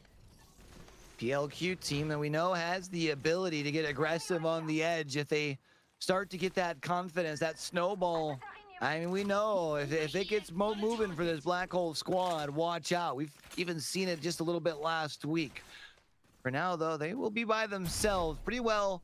The southernmost squad. There's a chance that when 2C1M makes their way back in from tree settlement after G-God gets their teammates rezzed back on in, that maybe they'll be able to take that fight. Kurosami still also have the possession of this tallest tower inside of Thermal. They've been able to upgrade the Evos a little bit, as well as pick up a couple of KP along the way. They know that there are plenty of teams that lie down at the base of their tower, however. So have a look at the map queue, see where we're heading. It is going to be pulling more towards that south side of Thermal. If Kurosami can stay in this top for as long as they are at the moment, I'll be laughing. I feel like this is probably the best spot to play if you have an energy gun, right? You can just kind of use that, not use it for a bit, let it charge back up, and then use it again. We'll go and have a look. Those PXX, they're chasing 2C1M as they are trying to reset once more here in game number 3. Enemy there. Jackie Chan absolutely firing on all cylinders, able to find themselves some early entry, and now it's all left to Y. Here for 2C1M, flatline in hand. I don't even think it had any attachment. I'm pretty sure they had just gotten brought in back into play, and PXX is trying to get cooking. Kurosami, we talked about the position they hold down currently. They now have TEC Academy in their basement. Yeah, and look who just died as well. ALGS, our leaders, going out very early at 18th position. So ALGS will be getting eliminated. Black Hole look like they're fighting down at Tree Settlement at the moment. Jackie Jam, PXX on the back foot, and Black Hole looking aggressive here in game number 3. They've pushed back here into settlement. Upgraded. Remember, they were on that southern side last time that we had sat on board with them inside the zone. They had heard the fight between PXX and that team that they had just eliminated, 2C1M. They picked up the scraps. Unfortunately, though, Pitas was not taken down, which does mean that there is still a chance for PXX to still get back into play. Dreamfire moving on in, getting rid of Comeback. Comeback. Go out. They will have to try and figure out how to get some points on the board as well, as they only have 10 points after their first 3 on World's Edge. 16 squads left standing as round 2 has 30 seconds left before it's fully closed. Yeah, I mean, the good news right now for anybody who still finds themselves going out early, if you're at even just the double-digit mark going into this back half, the lobbies have been relatively close, right? So ALGS going out early, they aren't going to really add to their tally at 29. There's still a good chance that we've seen throughout the course of the first week. I mean, there have been teams who don't even need to necessarily win in their back half of their games, just have 2 relatively decent games and can put themselves in contention for the podium. So gotta be able to keep the mental together. Gen G were one of those teams, though, last week that was able to have a monstrous back half of one of their days. One of those biggest wins, I think, that they had of the weekend was in a game 5 or 6, if I'm not mistaken. So they're proof in the pudding, I guess, for teams who have maybe not had the best start to their match day 4. Tech Academy playing underneath Kurosami at the moment. Kurosami, one of our teams that went to Split 1 EWC playoffs. Looking to try and get some KP with the team below. Unlimited ammo in the hands of Ken. Probably one of the nicest people I feel like we both have had the chance to talk to. Q once was the coach at Champs for year number 5. I think he coached, I'm trying to remember what team that was. Got a jersey off them, but once coach, now back to a player and doing pretty well at the moment. 16 squads left alive. S8UL down to a duo as Sharky gonna try and hold off CPR as Legacy gets the drag back as Jesco will get the res. Raki goes down. It's now a 3 versus 2 as S8UL, they have the advantage, and holy Maggie ball to the head. Legacy and Jesco now just have to rotate in. There's only one man left standing. They do lose Sharky, but it does look like PXX have joined the party. Yeah, Rendang also pulling up here, it does look like. So more teams adding their way into the mix. It looks like CPR about to see themselves removed in just a moment. And you wonder, for the early game woes of S8UL, maybe are they about to see the end of their game number 3 here as well, as Rendang seem like they've got things figured out here early. What's scary for Legacy is that Kurosami is sitting in the middle of the zone right now with a Kraber. So good luck staying alive for long. To Boshu, though, they're moving in onto Rendang. Beautiful shots coming out. King SG, the last one left standing. He's going to get eliminated. Gen G come in and clean it up. The third party, sorry, it is Yubi, who are still very close by. 14 squads still alive. Gen G getting the cleanup here on the western side of zone. Gen G, I think, are actually looking towards the direction of Ubi here as well, but Dreamfire, they aren't looking anywhere. They're actually getting taken out, as it's PXX who have added their names to the mix as far as teams that are starting to pick up some KP. Wolves Esports, well, they're still going to have to make their way a little bit more towards the west. They've got a few teams between them and where they need to go. However, they are spread out quite a bit. They have a decent amount of possession in the middle of this map currently. Kraber in the hand. Let's see what Ken can do for us. 11 squads left standing. PXX down to a duo. Some nice nades coming out. Can he hit that nice 120 on the backside? That would have hurt for sure. We can see if he's going to try and clean it up. He's not going to be able to. So close. But Kurosami now looking like they might have lost Nimbus. They will get the drag back.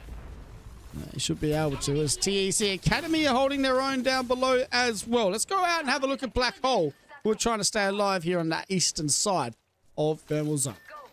Yeah, this is tough for Black Hole because they have themselves a heck of a rotate in front of them, as do PXX. You had just seen just a moment ago, Pita Solo having to do those. Black Hole, at least they're a full 3-0 as they do try and traverse the land off towards the west. The good news is most of the teams that are in front of them are focused well on the rotate in front of them. It allows for Black Hole almost to get an almost free rotate on in. Strangely enough, some shots will get sent their way at the last moment, but not before they'll be able to make their way towards some safety. A nice wall to play behind while they try and get themselves reset. We had talked about the success of HABNW. They find themselves still left alive, as do Gen G, who have put themselves in a very strong position on the northern side of where this fourth ring is closing in.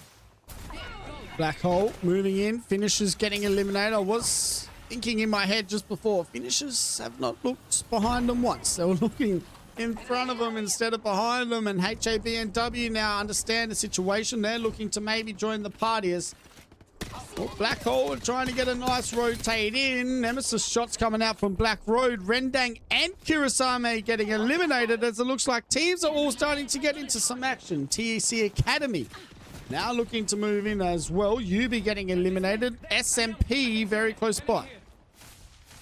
Another top 6 finish here for SMP as they continue to be a staple of consistency here in split number 2. Even with a little awkward sort of legend loadout, if I can be quite frank. TEC Academy also trying to duplicate their success from what they have seen thus far here on Storm's on World's Edge, as they also close in on this top 5. The thing is, most of these teams are out here on this northeastern side, all grouped together. Matter of fact, the only team who currently find themselves inside of this zone are HABNW, and they actually are playing pretty wide, all looking the direction to play cleanup of the 4 squads that are all about to square off with one another on their rotate in.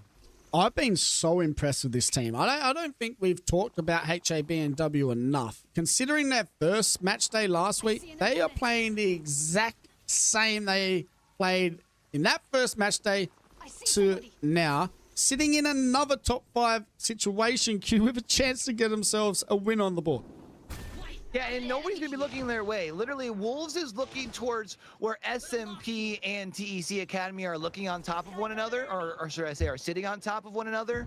And on the opposite side of that is Gen G looking towards the same donut building where currently SMP is going to be wiping out TEC Academy. TEC Academy goes out in 5th. SMP now have one heck of a rotate to try and find their way towards the zone, as we had mentioned, both Wolves and Gen G are looking towards them. Wolves also have to find their way in towards this zone. They'll have the pylon from the Watson to be able to give them at least some sense of safety. I don't know how we haven't talked about Wolves. They're still standing in a top 4 situation. Sato's gonna go down. Oh my god, he stays alive just for now, but Wolves will get the cleanup. And now we have our top 3 squads now left standing. Wolves, Gen G, and AvB and W looking to try and get their first win each of the day. Wolves moving in. It does look like AvB and W might be down to a duo, and that they are as Blackroad and Ahoy need to try and hold the push off from Gen G. When we'll get the clean up with AvB and W, and now it is going to be a 3v3 between Gen G and Wolves for game number 3 victory. Beautiful shots coming out as QQ needs to be careful. He's playing the Gen at the moment. The last one left standing is going to be Crazy Kong, but we may get a Gen G esports victory in our first 3 games, and that's exactly what we're going to get. So Gen G start off that top 3 moment. They push AvB essentially directly towards Wolves. There's Ahoy who's on this Pathfinder who grapples away, who forces Gen G to chase them down. And because of that, Gen G get to close in on the position of Wolves. It was close. Wolves almost find a way to pull it off, but Gen G are able to pick up yet another Dubberooski. This is, I believe, their 3rd, if I am not mistaken, or sorry, not 3rd of this group, of groups A versus B, because they had found 2 last week. And if I'm not mistaken, they currently lead APAC South in match wins so far. Yeah, insane by Gen G. They are definitely back Q, and it is scary to think that Asia's still on the axle, so not much of a nerf. And the man is having fun. Now, for everyone else that's in and watching this game at the moment, they didn't leave zone once. So, can they be a zone team? Yes, they can. So, why aren't they? Well, let's not change how they play just yet. But that is a beautiful job by a team that does not usually play like that, Q. They put themselves in a great spot early in that zone. They have a thermal zone. Get the victory with 10 kills. And a win. So 22 points for Gen G, Wolves Esports 2nd, AvB and W 3rd, SMP 4th, and Tech Academy round out our top 5. Let's go and have a look at our series overall after our first lot of games on World's Edge. Let's take a look at it here and see as far as overall. Wolves currently sit in 1st place with 34 points. Gen G off the back of that big dub in game number 3, only 1 point behind them with 33. SMP rounding out our top 3 as far as 31. ALGS still in the top 5 with 29, as is TEC Academy, who do have that 5th spot with 26 points. You can see behind them, though, I mean, 6th through 10th still, or I guess you could technically call that through 11th, still separated by just a handful of points. So there's still plenty of shakeup to be had when it comes to our scoreboard over the course of our next 3 games over on Storm Point. But before we go to Storm Point, I guess let's take one more quick review at how World's Edge unfolded here, Stoney, as far as which of our 3 teams were able to pick up some dubs. For that, let's go see which legend doesn't make it to Storm Point. That's going to be Watson. So Watson will be getting banned here in game number 3. So no more Watson, which means our first controller legend being banned on the day. And that is going to be interesting as we head into our game number 4. A lot more catalysts being picked Q over the last week as well, and not many ramparts. So it is good to see Catalyst being picked again in the rotation. Let's go and have a look, though, like you said, at our first 3 winners. And it is going to be Tech Academy, ALGS, and Gen G getting the victories here for our match day number 4. And Gen G, they'll be pretty happy getting one over at World's Edge because I feel like their Storm Point games are a lot better. Yeah, I feel like historically Worlds or Storm Point has treated them a little bit better. I feel like this season so far they've been getting a nice little fair healthy balance, and I don't know if maybe that's just because of the smaller sample size or what. I'm also noticing a little bit of a trend. It feels like our winning teams are picking up more kills as the day goes along. We'll see if that continues to be the case as we do move towards Storm Point. But before we do, let's see our top 5 individual performers here, Stoney, through our first 3 games. I guess let's go ahead and start off as far as those top kill getters. Let's go have a look at our top 5 kills and damage leaders. It is going to be Wen leading the way with 7, with Dexter, Sato, and Ronan all on 7, and Spades, he's going to be the only one on 6. Let's go and have a look at our damage leaders. It's going to be Nimbus leading the way with 3.8, Zoyo with the 3.6, King MSG with the 3.5, Wen moving his way up to the 3.5, and Easty also with the 3.4. Between the kills and the damage and the leaderboard queue, there's not much between any of these teams at the moment. It is very, very close on all fronts. On all fronts, it is so close here for our match day number 4. Ladies and gentlemen, thank you guys so much for being here. It is that game 3 to 4 break, so we will be going to get ourselves some water and something to eat. Little break. You guys should do the same.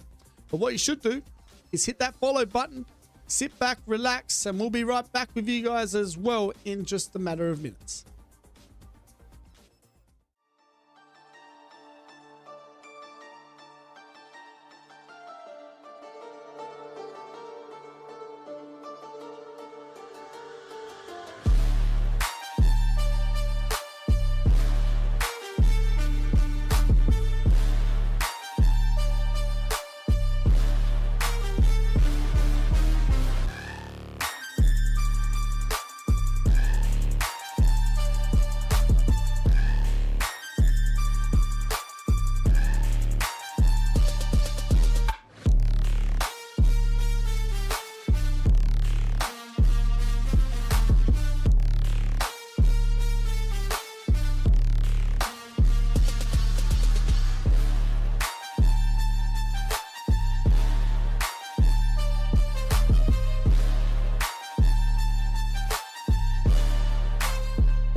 Righto, welcome back, ladies and gentlemen. Game number 4 about to get underway as it looks like we are loading into the side of things here for our first lot of games on Storm Point. So far, so good queue for some of these teams.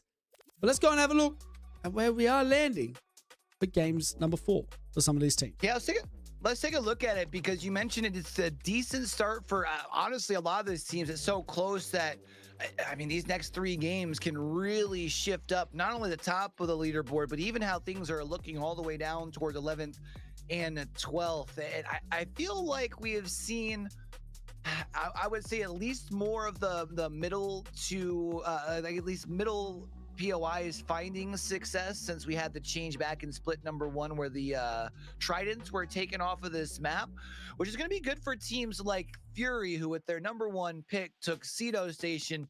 You had said earlier today we had not seen very much success from them in week number 1, and they've also struggled here thus far.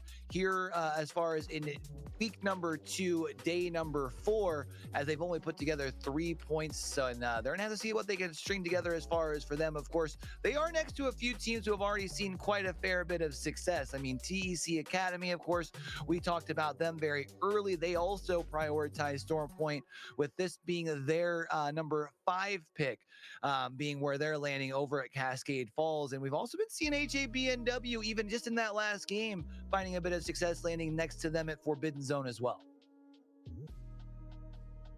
Yeah, it's going to be an interesting set of games. I feel like we haven't seen the best of Wolves yet. They're still sitting in a top, what is it, 6? Well, it's sitting on top, so they're leading the way of it. They're leading the way after our first 3 games by a point, and I feel like they have not played like the Wolves we know, and that is the scariest thing I have ever seen on a leaderboard here after our first 3. Yeah, I feel like usually when we see Wolves in those games where they finish, especially in those top 3, they usually have some usually huge games like 10, 12, 14 kills. Hey, it's funny, you were saying, hey, I feel like we haven't seen them do that well. I feel like we also haven't seen much of them, but they've had back-to-back second place finishes, Tony. It's just not very much KP to their name in those games. 6 kills in game number 2, 6 kills in game number 3, 7 in game number 2. Let me get a 6-7 in chat. Got him. But they usually, again, when we see them in those positions, they're usually at double digits in kills. So I can understand why that perception comes across for sure. Very, very interesting set of games so far, but it's so far looking like what we're used to seeing. If we were going to go with your top 3, were you always going to have SMP in there? Because it feels like your top 3 that we were talking about before we head into stream today in the green room, currently sitting up there. Yeah, I mean, for me, SMP was someone I just wanted to keep an eye on as far as consistency. Would I have said top 3 for them today? Probably not. I would have had them more inside of the top 5, but when you kind of look at some of our underperformers on the day, right? I mean, S8UL hasn't really made much noise, neither has PXX or DCG. I mean, not when you put that into perspective, not surprised to see that maybe a little bit higher performing on the day, but I am loving to see how they just, again, like we talked about in the breaks of games 2 and 3, it's just a healthy dose of placement and kills. They're not really popping off in one sense or the other. It's just, it feels like they're always around.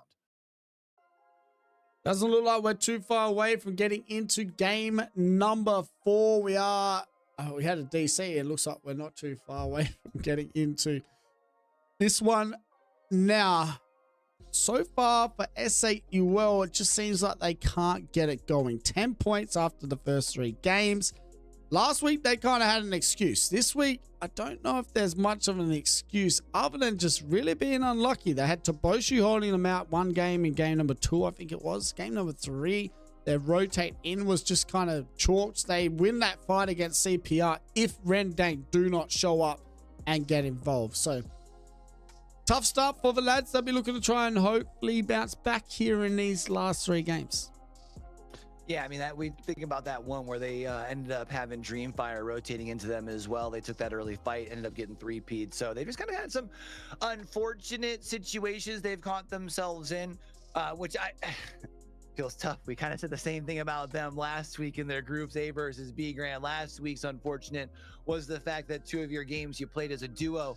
You have had a full 3 thus far, but they, you know, like many teams, have that thought, and they've seen other teams thus far, even just in the first 3 games this split, be able to turn things around in the back half of a series. I mean, teams even all the way, I would say, down towards 10 points, even the teams at 7 points, at 2C1M finishers. I mean, what, you have 2 games where you put up 8, 9, 10 points. At that point, you know, then you're gonna at least be able to maybe like rectify your day. So there's still definitely plenty to fight for, but there's still time. Yeah, there's still time, and we'll have a look at this leaderboard, as it does look like we might have another DC here for game number 4. So we shouldn't be too far away, hopefully, from getting into a game. As we can see, Wolves Esports, they're still leading the way, and like we said, it's not been a crazy set of games for Wolves, but to lead the way by 1 point after the first 3, we're not really doing what we're used to seeing from these Wolves boys. That is the scariest thing about it. I think that is why I'm talking about it a fair bit, is because it just seems very, very interesting to see them up top, but not seeing what we're used to seeing with their output. Gen G sitting 2nd, SMP 3rd, ALGS, who had a very tough week number 1, having a pretty good start to week number 2. We go and have a look at the bottom 5 teams though, and well, DCG sitting at 15th. It's another team that need to get some things going. CPR sitting in 13th position, and Dreamfire also in that 12th spot. So a lot of the teams on the bottom side of the leaderboard have the chance to really turn things around here in these last lot of 3. And I know we had mentioned it before, but I know it's starting to get to that point here on the Americas side of the world, where maybe we have some of our NA viewers tuning in. If you're seeing Comeback, and maybe you didn't catch it when we talked about it earlier on the broadcast, Comeback is Outside the Ring, just having changed their name. So a team that I feel like, especially when you look at their team name, or when you look at their players, has some you know, some familiarity to it, A-Flow and Fafafif, but they just haven't really been able to get much going really through any of their match days thus far here in Split 2. Nah, nothing, to be honest. So I have to wait to see how it goes for them, because at the moment, not the best, because that's the flow that we're used to seeing on 5 Fears, right, Q? One that was very, very consistent for APAC South at nearly every LAN event last year. So it's not been the best start of the year for a Flow, since he's not been on the same team of what Killerpos is currently on. So maybe for Comeback, they're still just trying to get their groove here for Split 2. Yeah, I think also people were wondering if Flo getting back with Fafafif from that 5 Fears roster, as far as Fafafif had originally been on the Dog Red roster heading into, or sorry, through Split 1. I think we're kind of expecting for this roster to make, I guess maybe the reason they went for the name, make a comeback. And they just haven't been able to thus far. Again, I do think when you do look at, you know, the duo of A-Flow and Fafafif, you add in Nullsang as well, why wouldn't they be able to find a way to turn things around, especially with how close things have been in the region thus far? Yeah, I would even imagine after this week number 2, Stoney, we'll probably have, I think we had mentioned even at the start of the split, you know, 5, maybe 6 teams that feel like they're really locked in, but I have a feeling we'll have quite a few teams that are vying for those last couple spots. Game number 4, not too far away from getting into it. Does look like they're about to get into the lobby. Every time I say that, I'm so scared that we're not going to, so I have to wait and see how it's looking. We'll go back and have a look at the Storm Point POIs. And is there any teams you're looking at that are very close to each other? You look at that northern side of Zone Q, GM Wolves, and PXX, all very close together. Yeah, I'll tell you what, that northeastern quadrant definitely looks pretty scary. I do not envy Black Hole if there is a zone that is down towards, whether it is, really anywhere down south. They have those three teams all rotating behind you. Definitely something that I'm a little would be a little wary of. I think also what's going to be intriguing for me is S8UL, a team having to put things together, coming from a point in Cenote that I think was once considered a strong POI on Storm Point. Hasn't quite been seeing the same success since the changes with the Tridents and all of that. And then if I guess one more team that I would add into the mix, just because there is still plenty of time to go from middle of the pack to maybe try and put yourself towards the top of the standings, is someone who finds themselves literally in the middle of the pack, being Toboshu. Toboshu, I think, like a squad that you and I have really been keeping an eye on through the course here of split number 2, one of our PLQ teams. I mean, we're one of our top 6 fraggers in week number 1. While they've been able to find some points, haven't really been able to string together any strong games as of yet. Does look like we are getting into game number 4. Everyone is in the lobby. Thank the Lord for this first one of Storm Point. That means 2 more games after this queue to finish off our first match day of week number 2. That is match day 4 of our A versus B. We'll be live again tomorrow at 12 p.m. SGT for A versus C. And that's not just for South, but for North at 5 p.m. SGT as well, as we get to see some teams that we're all excited to see once again. But let's go and get into the action here for game number 4.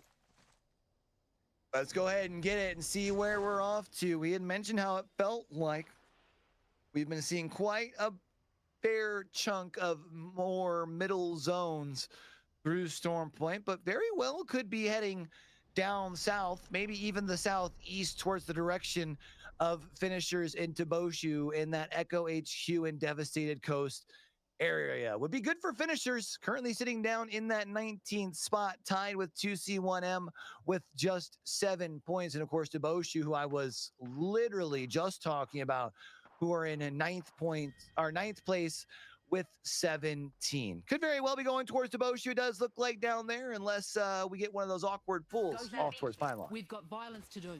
Toboshu sitting out at Echo, finishes. They're going to have to rotate towards Echo as well. Let's go over there. Sounds like my voice is already changing here, Q. We're 1 day into week number 2. This is not good. So 20 squads still standing. Game number 4 just starting. Finishers looking to move in towards Echo, as maybe they're thinking it's an Echo zone here for game 4. Yeah, they're going to be moving quickly over in from Devastated. And I think that was after Cassans had been able to get that scan on that northern side of the POI. They know that while Echo HQ has a few buildings that are relatively strong, want to be one of the first ones on in. Also, they'll know that they'll be able to hit the armory on their rotate on in and be able to hopefully have themselves looted and booted, because they will be the second team on over, other than Toboshu, who obviously landed here. So once they do nuzzle in to Echo HQ, they ain't going to be able to go anywhere else. Let's go and have a look at our lobby leaders after our first 3 games. That is Wolves Esports, who are rotating now towards Command. This is a pretty good strat here. We'll be able to get nearly all the way towards Cedo. So we'll have to wait and see which direction they are going to rotate, as Wolves are making their way into zone. So maybe they're going for player scan, but it looks like another team very close by are doing the exact same thing. That's going to be AvB for game number 4.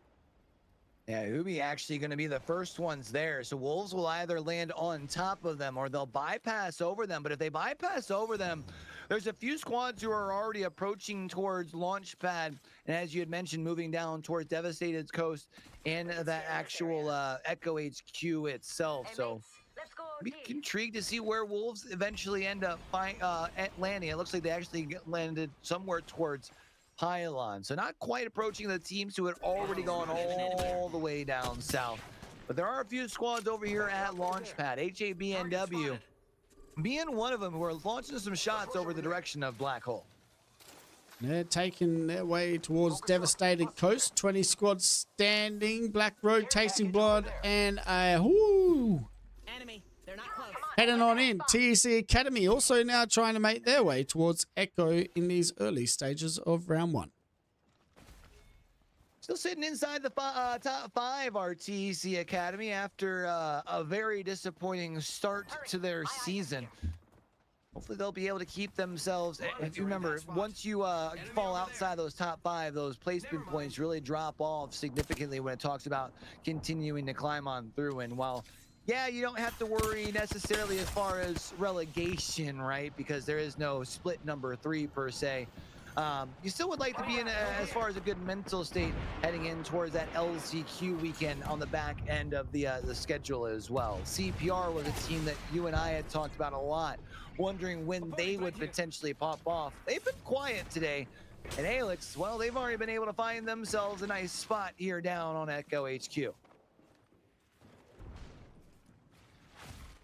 CPR, Crumbs, Raki, and PK. Crumbs carrying that team last week, Q, and at the moment it feels like someone on this team has to do exactly what he did last week for this lot of lads. As we can see, Toboshu, though, they're moving on in. They get it down on Fury. We'll get the kidnap on Noble, and now Fury down to a duo as Toboshu look to try and clean up this fight early on as well.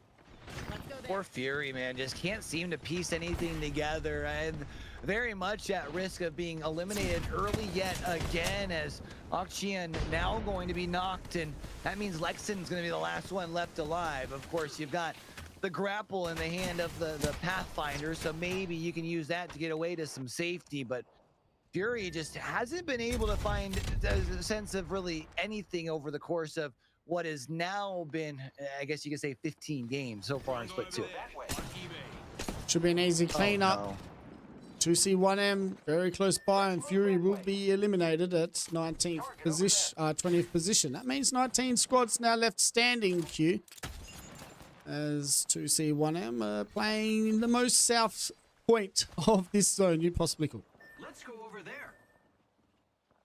Trying to see where the eventual pool ends up going. If this thing does end up going towards Echo HQ, they do have a great position. They'll be able to slowly walk in from this rock that they're currently playing in. The problem, though, is this rock not even in the second ring. They'll have to walk just a little bit in, and they'll be walking in towards the direction of Wolves and actually a couple of squads that'll be looking their way. ALGS had landed down at Mountain Lift, and they made it double time down here towards this Echo HQ area to be able to find themselves inside of one of these buildings. You had mentioned the increase of the catalyst, and ALGS, one of the teams that opts for it. You'll be able to get the extra security to hunker down the doors even when they do get blown away by those nades and such. The one thing they will have to worry about, since the altar is still yet to be banned, anyone can queue through those walls.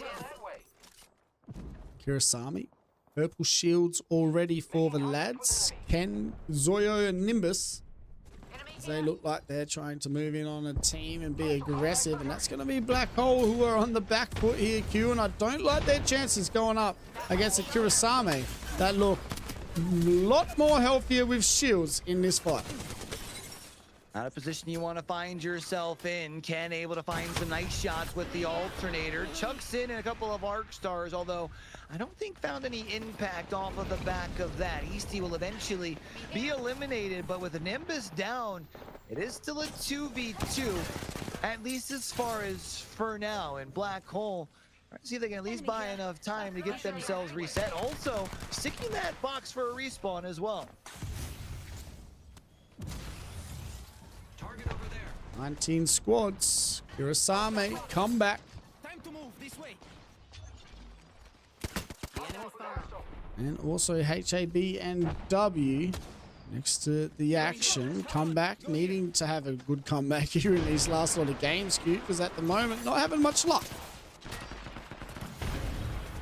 usually we talk about the amount of teams that have made their way towards the POI that it looks like it's closing in at. There are 5 teams here currently at this little unnamed POI just north of Devastated Coast, and it is starting to get a little dicey as multiple teams have now lost at least a player. Ken's got the triple take in hand, and comeback will have to wait another game to try and start their comeback. Taboshu now has their game in the balance with Word as the solo alive.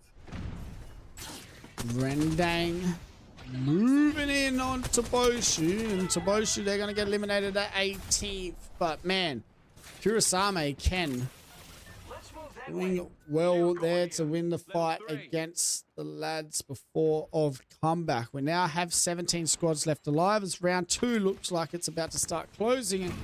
Let's have a look at the zone and where exactly this is pulling, and it does look like Echo is the place to be.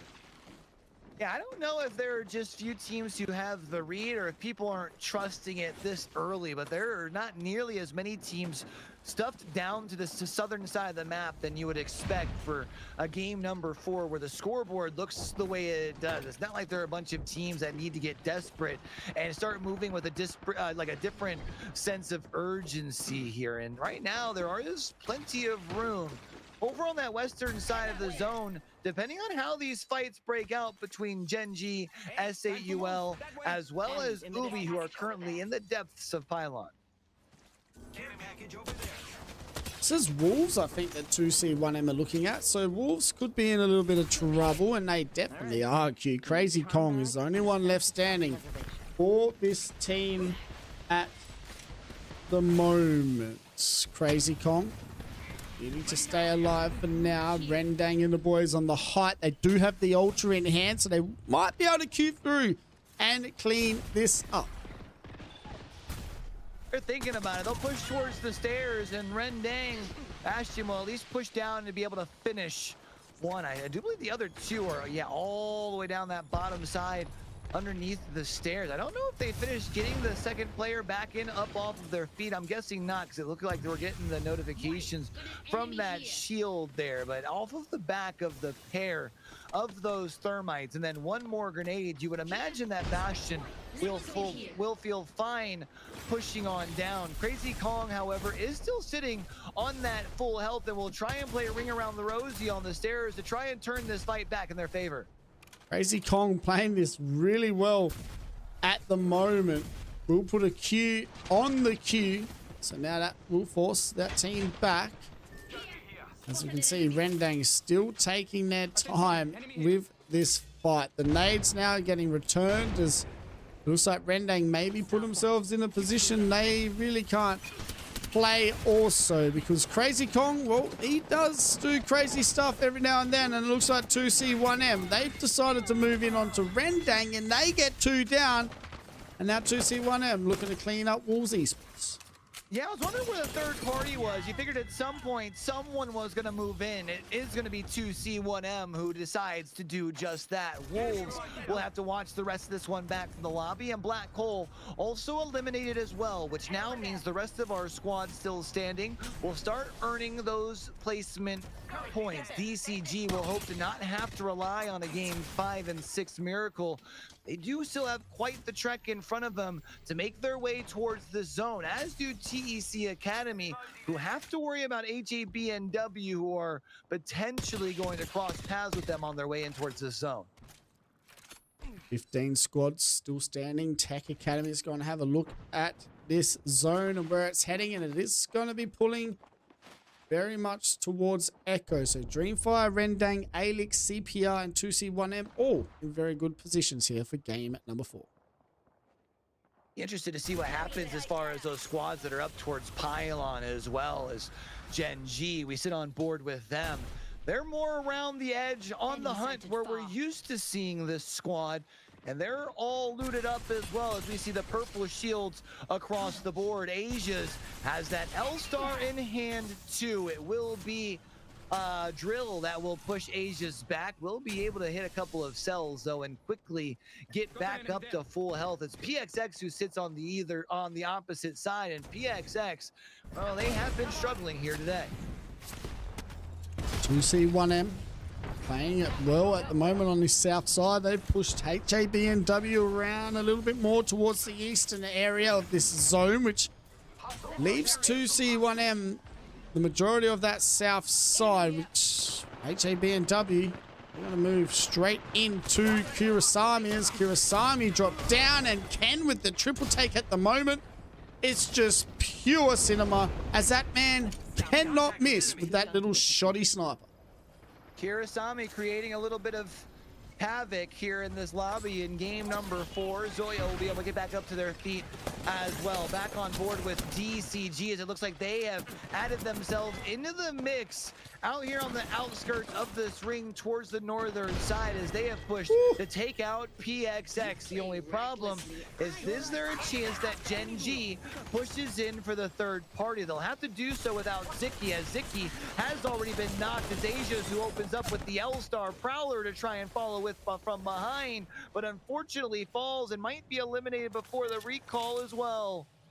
That was Axel Brain, that's what we call it. Gen G Esports now have to try and stay alive with S8UL moving in to get rid of Dexter. S8UL, though, they will have their hands full because DCG, they're very close by and they are healthy now. But this rotate in for these teams, Q, is what is going to matter the most, as we can see. DCG needing to rotate up the hill, but with S8UL holding them out, it's going to be a tough ask. Yeah, I mean, nobody running the Valkyrie at this point as far as in Split 2, so no way to take the sky. They don't really have any rotate in towards this next zone. And unfortunately, the mountainside that is in between where they are and where they got to go too thick to even be able to alter Q through. So they will eventually have to scale up this hill and push into S8UL. And while granted S8UL might not feel as threatening as they have in lobbies in the past, we know only one 3v3 can turn around momentum in this great game of Apex Legends, and S8UL is hoping to do just that. It will look like they will try to use one of those evac towers to find their way on in, but I do feel like S8UL should be far enough ahead of them. They should still be able to hold them out. Oh my god, Legacy with the Kraber heading on the fuse in the sky. Oh, the 150 in the back. Legacy cleans up Relove DCG, and that is how you get some KP on the board. He has only 5 shots left. That looks like that went straight between his legs, but that one hits as these teams in front of him are just getting absolutely destroyed. And now S8UL looking to get their day started because this man with the oh my God. As Legacy has given us a show here for game number 4. Absolutely popping off, landing at what feels like every shot. And will now lead the charge here as Legacy with the Volt in hand as well. Will need to retreat on back and find a little bit of safety. Unfortunately, won't be able to get the alter Q in time, as now Sharky and Jesco will have to play this thing out, still here as a duo. Oh, that was disgusting. Now CPR moving on in. P20's in the hand for Raki. Raki's going to swing the corner, get the last clean up with the kick in the head. Crumbs helps the cause. Dreamfire get eliminated. 2C1M still alive, and this will give S8UL a chance to get a reset. Back up to a full 3, and with most of these teams on the northern side of the zone, if Legacy can get themselves reset real quick, they could still potentially rotate towards their south and find themselves a nice little spot nestled into where the zone will eventually end up pulling. Otherwise, 2C1M is the only team that is currently where this round 5 will end up pulling. There are 5 squads here currently that are all mixed up within a fight of one another here on the northern side. 1 bullet left for Legacy. Can he get another one? We have to wait and see.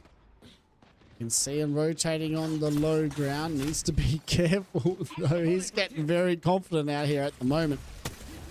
6 squads left standing. Devo in the hand. Down goes one from ALGS Razi. There's only 2 more left standing. ALGS should be getting eliminated. The Devo in the hand of Paddy Fan is going to get the job done for now. He's just going to keep on moving in and be aggressive. This is absolute cinema this game. I feel like we're getting a little bit of everything. Paddy Fan will get another down. He needs a shield swap. He gets it. Rotating in, though, is going to be tough still. Kurasami get eliminated, and you can see that Kraber just hit him as well. And Paddy Fan will make it into zone with 4 squads left standing. S8UL down to a duo as it looks like 2C1M. Like I said, Q, on this south side, playing it well and have done this majority of this game.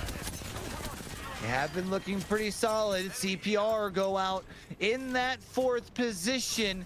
8 players left standing here in our top 3. 2C1M get aggressive. G-God using the back of that grapple to be able to push to the high ground as it's S8UL who lay down at their feet and will be taken out. But SMP have been able to get fully reset, and now they will fully send, and SMP continue to feast here in match day number 4 as they pick up a win in game number 4. What a game of Apex Legends. I mean, it took a while to get into game number 4, but I feel like that may have been the best game that we have seen this whole split for our APAC South teams. SMP with a 12-kill win for their game number 4. That is a 24-point game here for their first game on Storm Point. And let's have a look at who did all the work, and that is going to be Paddy Fan with the 7 kills and the 1.4k damage.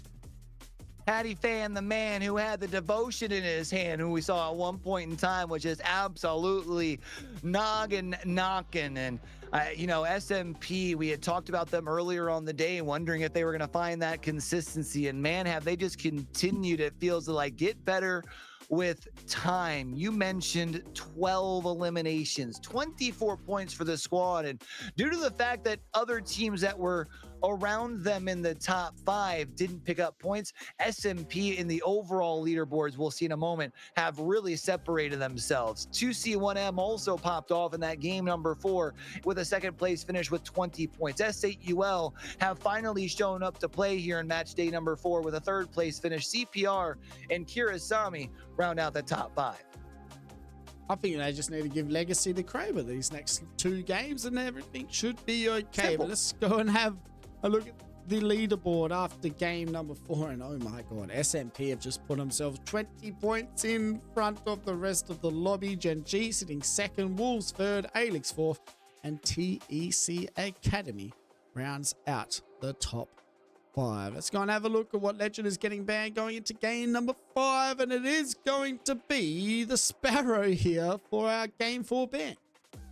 What are we watching in APAC South? Sparrow in game number 4 is wild. So no Sparrow, no Seer, no Crypto, and no Watson moving forward, as we do still have 2 more drops on to Storm Point. But before we do, let's go ahead and take a look at how those first 4 games have unfolded here thus far, Stoney, as in true APAC South fashion, we continue to get unique winners. TEC Academy, ALGS, Gen G, and SMP all picking up dubs, and also still continuing along the trajectory of getting more wins or more kills with each win. Yeah, who's going to get the 14th kill, a 14 kill win this next game? We wait and see.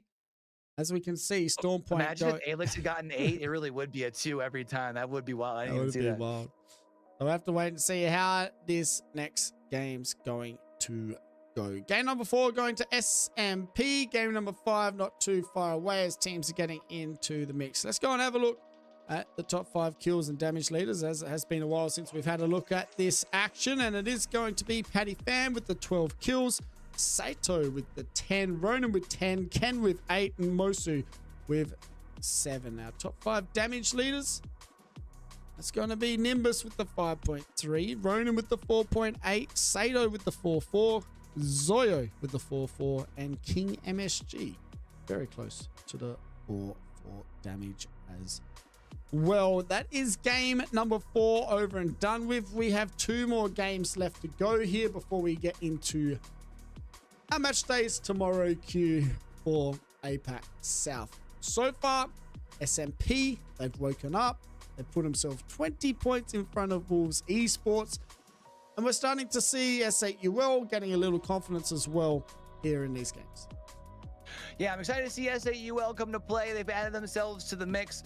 And because of the fact that a lot of teams have kind of had up and down days other than SMP, I mean, 2 through what? Down to 12th, which is CPR, is 15 points. With 2 games left, I mean, even if you currently find yourself on the podium, you can't let up. There's a good chance you could move yourself from top 3 to even being outside the top 10 over the course of these next 2 games. I mean, it's still, so much to unfold here on these last 2 renditions of Stormpoint. So many more games. It doesn't feel like there's many more games, but 2 more games in this Apex format is a lot of Apex to be played. And especially when there's so much on the line for some of these teams, Q, because after this game, they only have 3 more days left. So yeah, there's not many game days left for these teams. It's very quick, and it's happening very quick. And that for these guys after today, they'll be like, wow, we're halfway through this split already. We need to wake up. Yeah, and for some of these teams, you don't even get to like really VOD review before, right? Like you get done. If you're Group A, you get done here, you go to sleep, you eat, and then you wake up and you're warming up for your next match day tomorrow, right? Like, I mean, you don't even get time to go back and watch the tapes before going into your 4th match day. You talk about just how brutal the schedule is as far as for split number 2. Now, while we load into this next game, I wanted to lob a question your way here, Stoney. I listened to quite a bit of podcasts, especially in the esports realm. They were talking on the Apex, the podcast, the new episode that they dropped as far as reviewing last week's action. Do you feel like with how tight things have gotten in Pro League, that it's time that on match days we go from 6 matches to 8 matches? Thoughts? I won't say no. I love watching Apex. So if I'm going to cast, instead of 30 games of Apex, 40 a weekend, no worries. But yeah, I think the game's growing, and sometimes 6 games may not be enough to really split the teams from those top 8. But I also feel like don't fix what's not broke. 6 games has always been the case. Leave it how it is and see how we go for next year. But it is a good topic because a lot of people just love Apex, right? And a lot of these players, they'd say, yeah, give us 8. Yeah, the reason that it came up, and I think, and the reason I wanted to bring it up during our break here with how we sit currently on our scoreboard, you look at a team like ALGS. They had 1 big match. Granted, they've had a couple of points in some of their other games, but their one win is kind of, I don't want to say guaranteed them a top 5 because that's not quite fair because of how things are tight behind them. But it feels like that 1 win almost assumedly at least puts them in the conversation for the top 5. Whereas over an 8-match game, you still have to have some sort of consistency to get into those points up in the top of the leaderboard, top of a match day, where you do get those bigger points accumulated for the season. But for now, we'll shift our attention here to game number 5. Maybe we'll circle back to that if we happen to have a little break later on. But we'll keep our attention as we do have match number 5 in and started, 60 players on in. It looks like we are going to be heading off towards that northwestern side of our zone, and plot armor, it seems like too strong for DCG, a team that often has a very strong game 5 and or game 6. Get to the zone here on Stormpoint.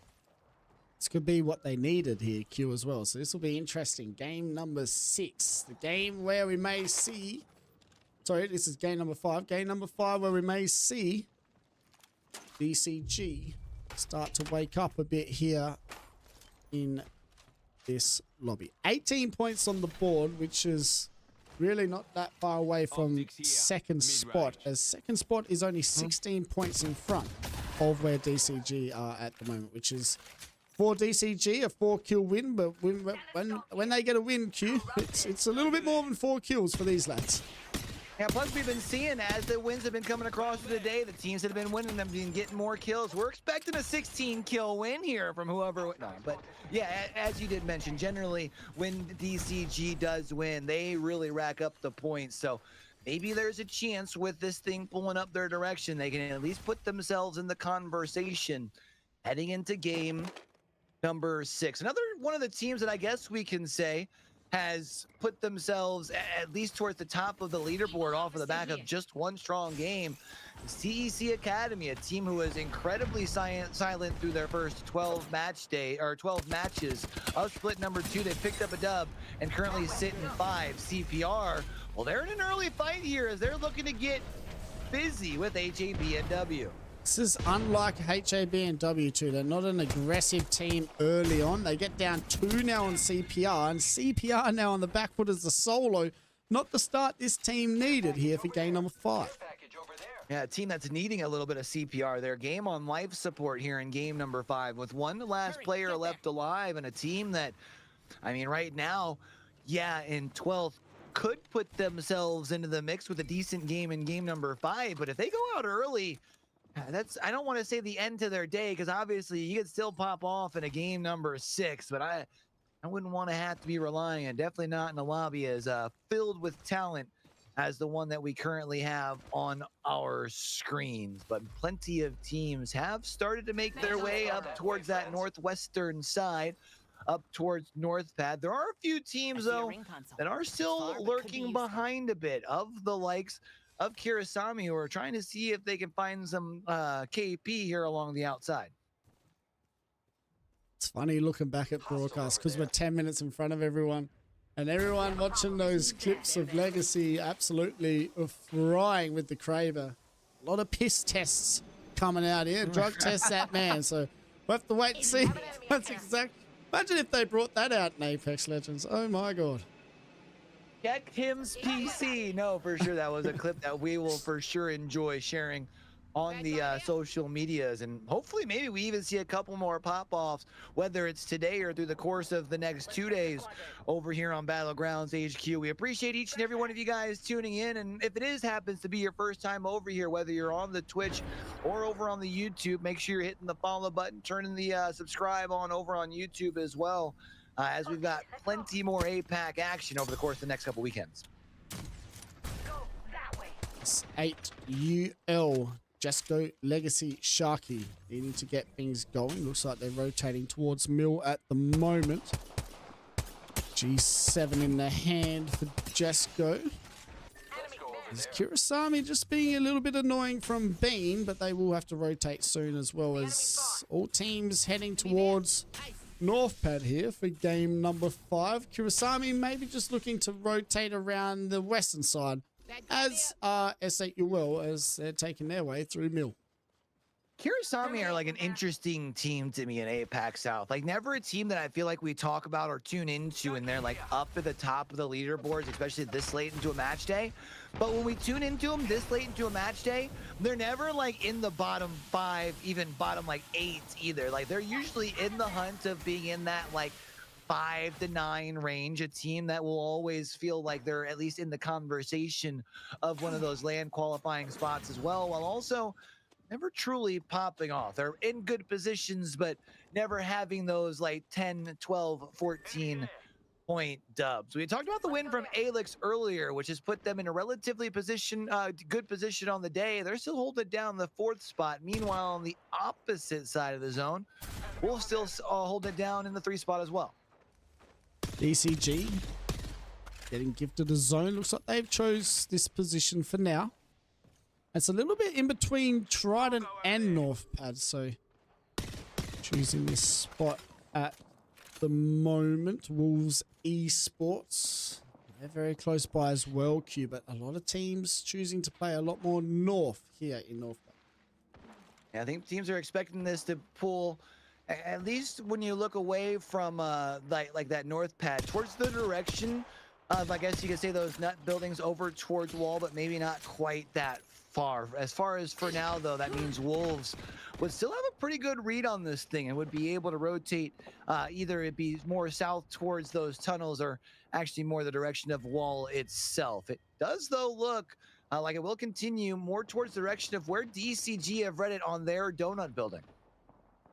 Yeah, so DCG put themselves in a good spot. And this is one thing I feel like the teams today that have been gifted zone queue are choosing the right places to play when they do have zone. Gen G did the exact same thing. It looks like DCG may have done the exact same thing here for game number 5.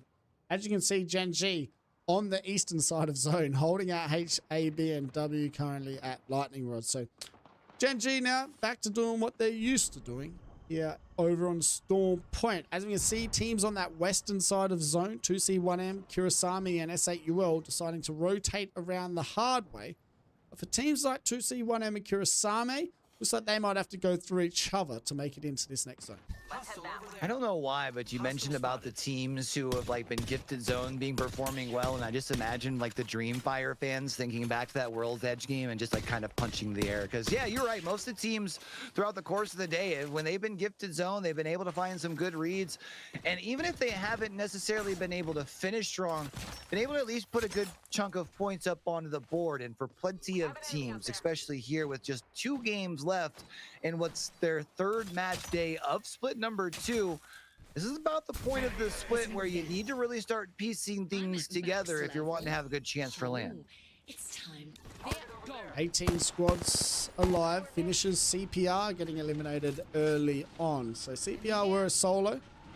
They will go down, so not a great start for for CPR. Gen G there, on the other hand, rotating through Command Center right next to PXX as they're looking to rotate towards Northpad and find their place in zone. Gen G running the Vantage here in game number 5.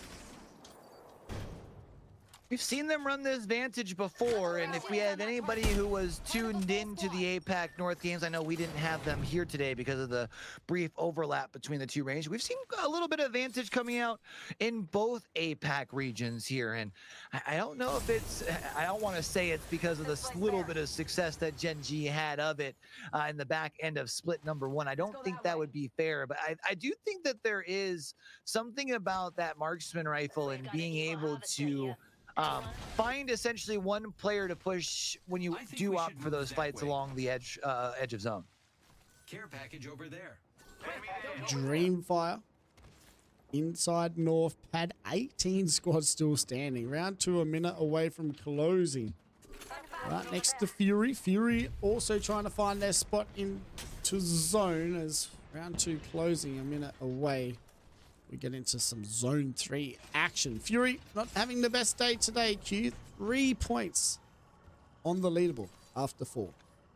Yeah, I keep waiting for this team to truly embrace, you know, the Fury of old, you know, the duo of Jen Burton and Waltzy back before they truly started making their namesake in APAC South. But this squad that, albeit did make their way to the Pro League from the PLQ for split number 2, they've just really struggled to be able to find any sort of momentum about them here. Their composition even, I don't know, maybe you can give me some of your thoughts. Screams to me like still trying to find a sort of identity when you combine the Rampart with that Pathfinder and then as well as that third too. Wait and see as 2C1M, they're going up against Taboshu, another one of our PLQ teams that I think with Fury, they have what it takes. It's just, there's always that one team in PLQ, right, that just seems to struggle and take a while to get used to the Pro League side of things, and that just might be the case for Fury. The problem with it now, though, is that unfortunately for Fury, their first Pro League split ever together is one of the most quickest sets of Pro League, so they don't have much time to really feel sorry for themselves. They've got to get it going ASAP as they don't have 9 weeks to worry about it. Maggie being that third, we scrolled through and passed so quickly I couldn't remember what their third was, but yeah, I do agree it's a tough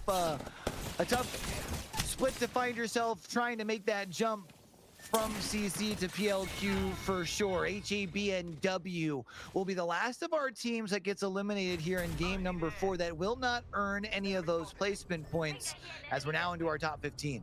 Do they have a Kraber? Nope, no Kraber yet for Legacy, so we have to wait and see how that's going. This game's going to work out for SA. Well, as they do need to rotate a little bit more towards the eastern side here of North Pad. Well, it does look like DCG. They might be getting into some action as well, as it looks like the Bloodhound has come out. As Shayo and Rowie coming up with some different kind of ideas here in game number 5. We've seen some teams find a little bit of success with the Bloodhound. It felt like Alliance and EMEA found a decent amount of success running the Bloodhound in week number 1. I would love to see more teams try to get creative with it, especially in a region like APAC South, which historically has had some teams find some ways to be creative with whatever meta is currently active. Kurasami gonna try and find the last couple of eliminations over here on the southern side at checkpoint, as Ken chasing him down with the alternator in hand, but it's gonna be all left to Nimbus. Wirt versus Nimbus. It's a 1v1 situation. This is going to be an interesting fight because Wirt, one of the most scariest players for Toboshu, now needs to try and hold it down. But as I say that, Kurasami, they get eliminated. Right, guess who on the backside? That's going to be Gen G Esports, who now need to rotate in on this south side of zone. This is going to be tough for these boys, but they should be safe. And what's crazy is they had no idea about that lone player that was left alive for Deboshu, so maybe a chance for Deboshu to still earn some more placement points. DCG getting busy back here in the middle of this zone, as they'll be able to help take SMP out. TEC Academy over here on this eastern side of the zone, just inside where the ring closes in over at the armory. PXX, you've got XD, who has the longbow in hand, looking to land some shots.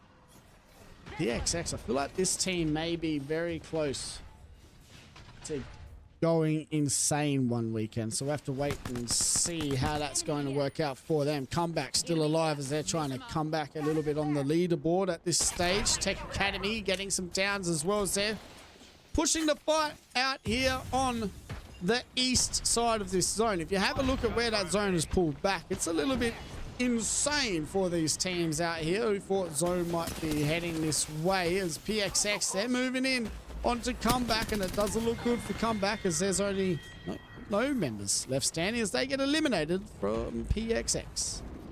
You mentioned PXX and seeing when they were going to get busy and seeing when they were going to start moving their way up the leaderboard, as they have had a pretty quiet day here in match day number 4. Will be Rosie, who is currently the last one left alive for TEC Academy, playing around the altar queue, but is eventually going to fall as it's PXX will pulled up again for some more third-party action. Gen G also here, as well as Dexter looking to try and find a knock. Oh man, that was disgusting from Dexter with the car control.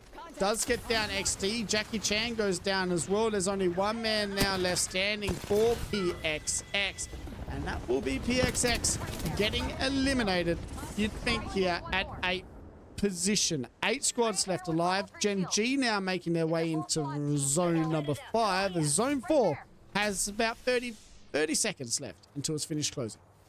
Feels like Gen G right now firing on all cylinders. They've got things cooking, but they will have to cross paths with S8UL on their way towards this zone closing. And I guess they can technically move in. They have been able to find themselves a spot a little bit to the north, actually, of S8UL. DCG, we thought, had the read on this thing. Will eventually need to move away from this donut building that they find themselves in. And we also see PXX eliminated in that top right-hand corner of your screen as well. There's one. Yuri trying to stay alive. It's going to be Gen G going up against S8UL. Wolves Esports get eliminated. S8UL now down to a solo, and that means there's only one man left standing, and that's going to be Jesco, who needs to try and do it by himself. He gets down 1. Can he get down 2? No. The cat queue's nearly helping the fight. But Gen G will clean up S8UL, but now Gen G are in a lot of trouble because here come DCG, the Game 5 and 6 psychos who just seem to always find a way to get it done. And Gen G, Black Hole get eliminated. We have 3 squads left standing, Fury, DCG, and Dreamfire in game number 5. Dreamfire is getting back onto their feet as we speak off stream. DCG will have the furthest rotate technically, and we will have a couple of players from Fury who are currently looking their direction. But because of the spread of these three teams that are left standing, no one necessarily forced into one another here early. It's really going to be all about which team does Fury prioritize, because Fury does have possession of the zone currently.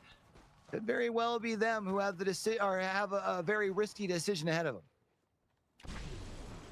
DCG. We did say it, Q, that a game 5 and game 6 specialists. I feel like they just always seem to find a way to get it done. But also, I feel like the APAC South teams today, when they are given zone, the teams that have been given that zone have taken full advantage of it, and it looks like DCG are going to try and do the exact same thing here that Gen G did with their win. That would give us 5 different winners, by the way, Q, as well, after our first 5 games today. Yeah, I think we're actually destined for that no matter who of these 3 wins it here. And all 3 of these teams really could benefit. I mean, Fury more so than the other 2 who are currently left alive.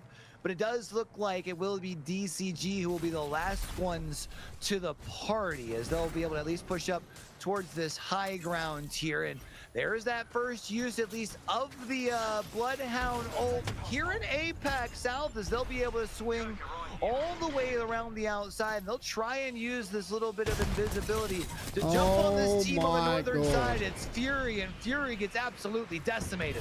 Fury had no idea. They get absolutely destroyed, and now DCG need to try and stay together or regroup at least to try and get a game 5 victory. The catwall comes out. Out comes the ultra Q. That's going to mean full send ahead, boys. 1 man or 2 men left standing. It's a DF versus DCG fight. It's a 2v1 situation. Dreamfire win game number 5, and Dreamfire, they get their name on the board. That's big for Dreamfire, and they might not have necessarily been gifted a zone, but they didn't have far to rotate either from down Beast, and they played that thing pretty well to perfection and have been able to add themselves into the conversation at the top of the scoreboard. Great win by Dreamfire. They'll be very happy with that. All Dreamfire fans will be pretty happy with that as well, because they're a pretty big org, Dreamfire, and it's good to see them back on the board of the winning side of things. And that's an 8-kill victory with 20 points here for game number 5. Let's go and have a look at our match summary and series overall after our game number 5, and it is going to be Dreamfire with a 20-point game. DCG get 13 kills in second. That's going to give them 22 points on the board. Fury third, Gen G fourth, Black Hole round out the top 5. But let's go have a look at our series overall. Yeah, one more game left in the series. Let's see how those teams sit for now. SMP still holding it down for the pound in the top spot with 56. Gen G in second with 47. Wolves in third, followed up by just 1 point by Relove, DCG, and Dreamfire and ALGS, both tied in that 5-6 spot with 38 points as well. So still pretty close and in the mix of things when you're looking at third down through 6th there.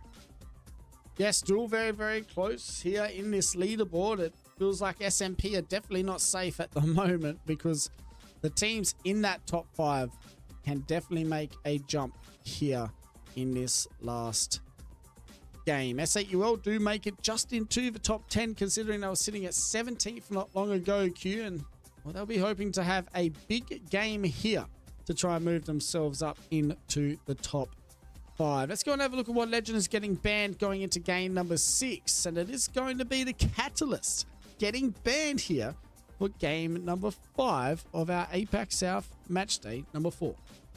If you would have told me back in the middle of split number 1 that by the time we're in the middle of split 2, both Mad Maggie and Alter were going to be making their way completely through a set of 6 games, I would have told you were crazy. Maybe the Alter, sure, but remember, there was a point where Maggie sometimes was our second, if not third, legend banned, and is now going to be available for game number 6, which is kind of crazy to think about. But before we do get to that game number 6, let's take a quick review for how these games have unfolded thus far. We've had 5 unique winners, Dreamfire being the most recent one and breaking the streak of our wins increasing as far as for those kills. But Dreamfire surely not going to be worried for that, as what's most important, they picked up a big 20 points along the way.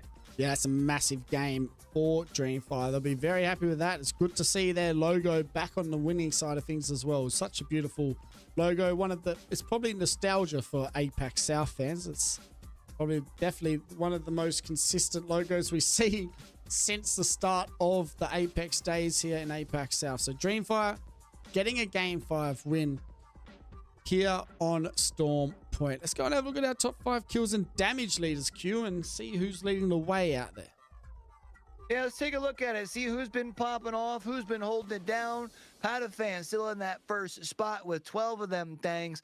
And then we got 4 players all tied with 10. It's Sato, Asia's. I think you said that was Xiao there as far as in the 4. That's it's Roy Roy with who's 10. there Yep. in the 4th spot there with 10. And then Ronan also tied with 10 as well. When we talk about our top 5 damage earners, it is Nimbus holding it down in the top spot, 5,900. Wen in 2nd, Ronan in 3rd, Lulsan in 4th, and Zoyo also rounding out the top 5, rounded up to 5k damage.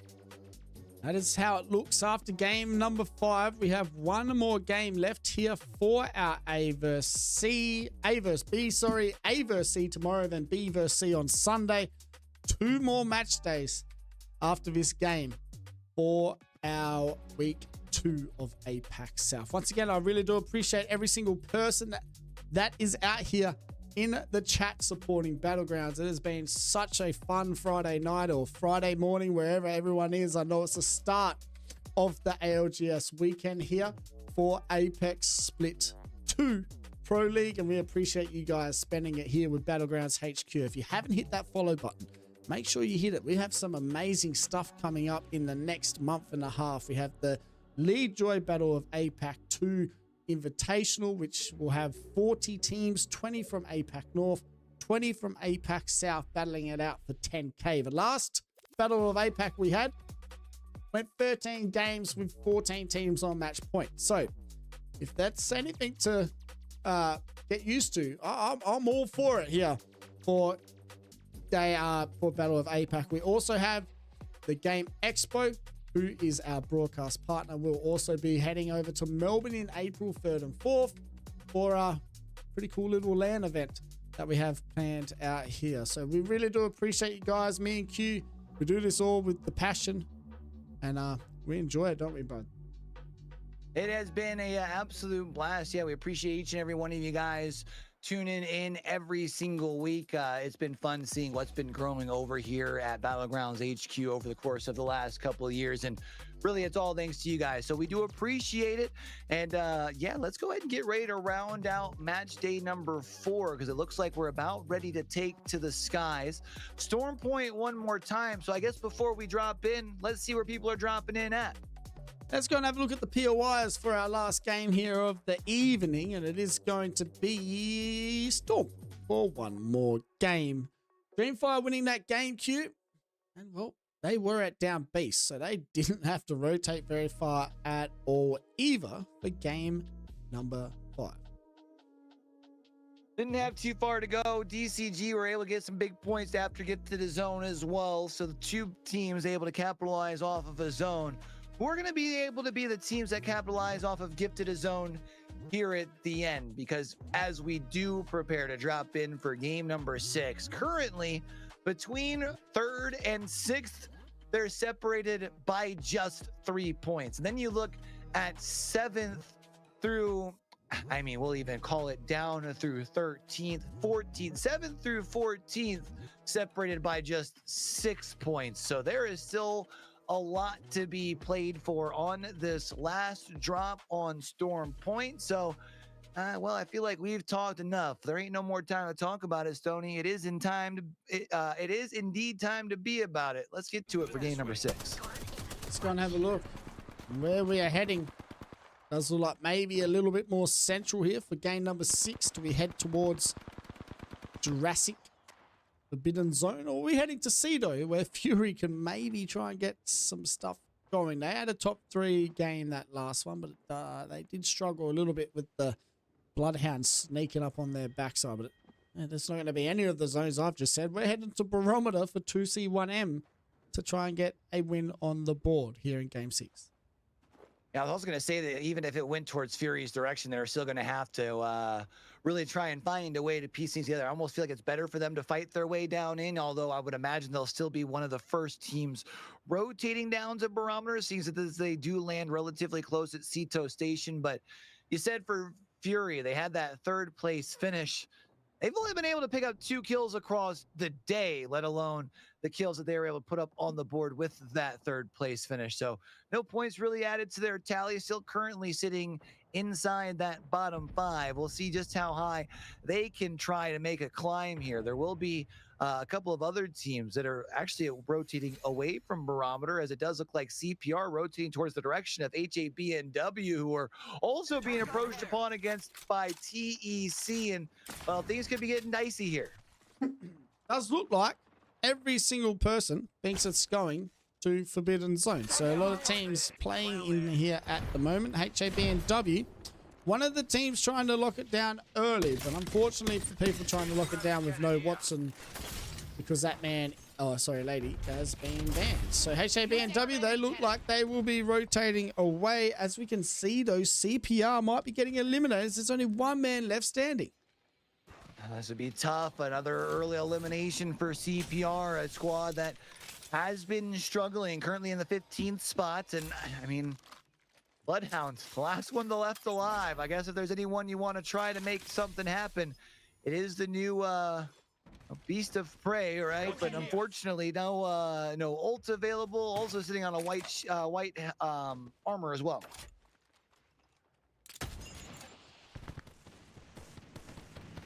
ALGS is also in a spot where they won't have to move too far. They, like many teams, as you had mentioned, we're expecting this thing to head more towards the direction of Jurassic. It feels like most of the teams have indeed started to rotate away from this spot. ALGS, I think, one of 2 teams that is still left over here. CPR, the only other squad. Of course, part of that is because PK is the solo. We'll pop the ult, however. We'll give them that invisibility. Might give them at least enough space to get away for now. Game number 6, our final game of the evening. CPR looking to rotate to somewhere to get a reset. Unfortunately for them, it looks like Wolves Esports are very close by and look like they will hit that player beacon and find this solo from CPR. So wait to see how this is going to work. It does look like CPR going to rotate back towards Launchpad for game number 6. 20 squads still standing. That team, CPR, the only team at the moment, Q, that are missing players. Yeah, everybody else still here at full strength. There hasn't been much fighting here early in this 6th and final game of this Group A versus B. Black Hole does have one of the tallest positions here as far as in Barometer itself. They're just outside of the top 10, but we talked about how close things are sitting on the scoreboard. They're in a position where if they can pick up even just a couple of KP and hold in for a solid ending, might be able to move in towards that top 5 spot. And that's all from their first game, right? So TEC Academy, if they didn't get that first win, Q, their day would have been pretty bad, because at the moment they're only on 33 points. I think in the first game they had 20. So since that, only 13 points in the last 4 games. And when we do talk about TEC Academy, remember, this is our squad that entered into the day. Of the 30 teams in APAC South, currently holding it down in 30th spot. Don't want to beat the dog while it's down or anything, but they've just unfortunately haven't been able to get much going. I was hoping that maybe that win to start off today was going to breathe a little bit of life into them, but you mentioned that only 13 points with the remainder of games has me thinking that they're probably still stuck scratching their heads entering into this final game. And also, they're not very well looted or booted currently. Still 2 white tees. I feel like we're going to have a lot of white tees out here for a while. Curious teams are prioritized I've selected an upgrade. rotating to zone. My team squad's still alive. As our first team to get eliminated today in this game number 6 is going to be CPR. So their match day 4 Q, not the best. I'll be hoping for a massive bounce back in their next match day. That's tough for them too. I mean, they're like just on the outside of the big group of teams that are all together. And while they've had, I mean, a couple of glimpses, it's been very short glimpses. And again, for a team that when you look at their names, just expect for them to start to piece things together. We'll see if maybe there's a chance in their next match day later this weekend. TEC Academy still here within the depths of barometer. Haven't been able to find much as far as who's within the landscape around them. One of the few teams in the lobby that is currently rocking the Fusey, who is being rocked here by Woozy. AvB going up against PXX. You wouldn't believe it, but this is Team 6 going up against Team 7. Yes, it's Stoney's turn to get involved. 6-7, baby. Game number 6, PXX. Jackie Chan right next to AvB.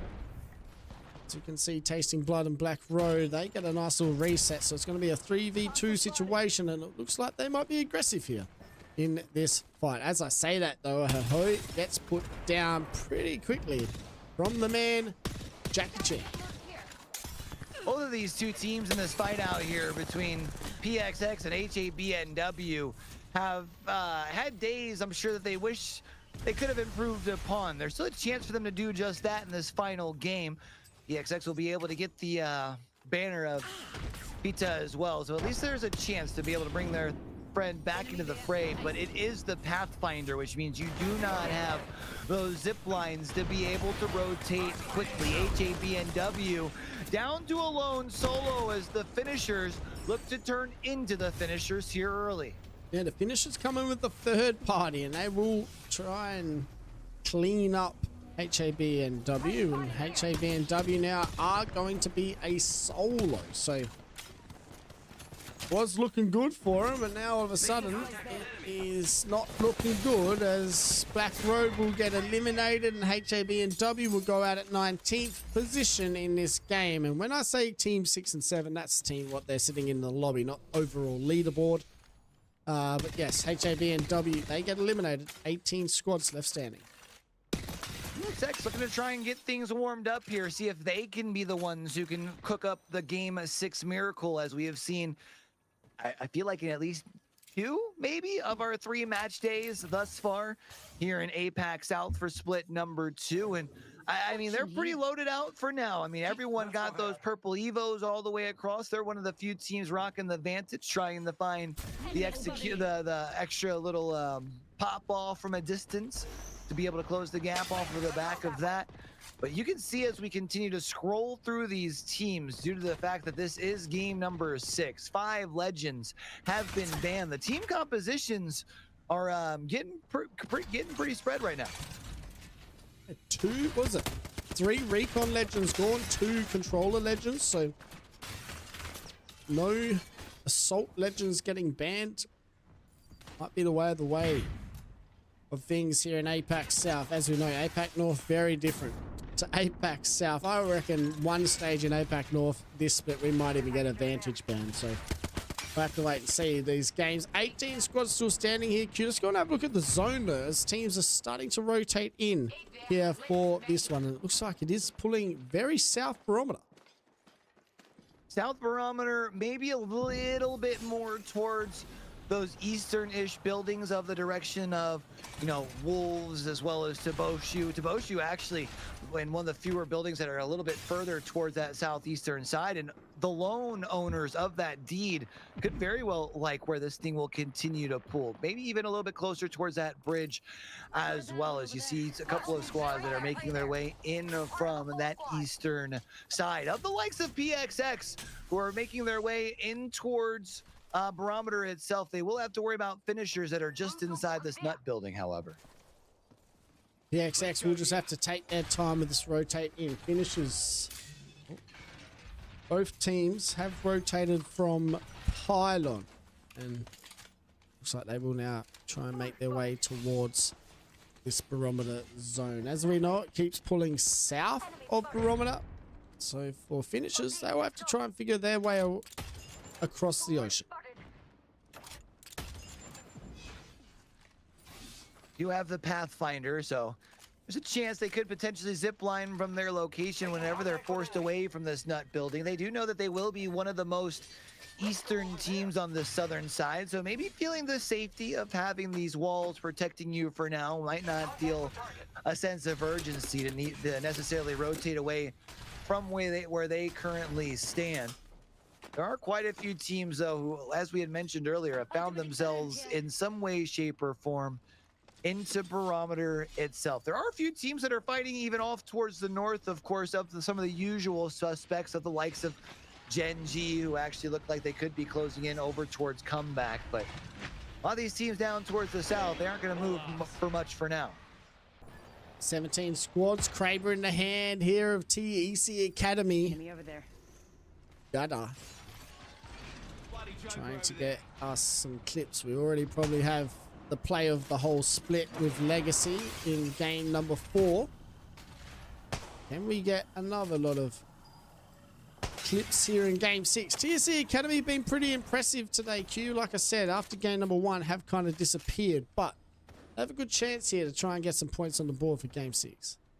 Yeah, I mean, they are going to be the benefits, like a lot of people in this lobby, of the fact that things have been tight. One more decent game here in game 6 can really change up a lot of things, and that's part of the reason why DCG need to be able to stay on their feet. My goodness gracious, Roy going absolutely crazy, finds the team wipe, and will indeed keep DCG in the mix. That's Royal Shayo. One of them making it harder for us out here today. Dreamfire now down as a solo. 3MZ. Contact with target. The Rampart? It was Rampart. So Fury now looking to try and get some KP here as well in game number 6. Still alive, see what they can make shake in this last lobby, as they have not been able to find much success yet. Dreamfire will indeed fall, and that means now teams will at least start earning a little bit of placement points here, as we're now into top 15. 2C1M will lose G-God, and that gives Pizza the green light to push forward with that grapple, be able to find the last elimination for PXX. This place there. S8UL making their way into zone. It does look like we have a lot of fights starting to pop off here. Gen G Esports, they're holding out DCG, and we may see DCG going out here at 13th position in game number 6, so they won't be able to do their usual heroics here for our last game. We can have a look at that zone, and holy zone pools Q. Wow.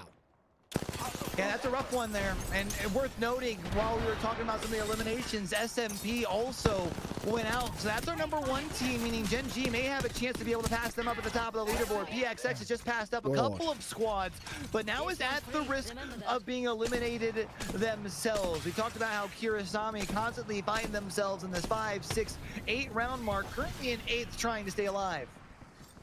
This is definitely the game 6 that we're used to in APAC South. It's a full send kind of moment, scrims action. Yubi will be getting into the action, and they're going up against Fury. Lexon, the last one left standing, and it has been not the best day at all for Fury. S8UL, by the way, they go out with 30 points on the board. They may finish today's match day outside the top 10. No excuses this time around either. They had a full 3 for all 6 matches.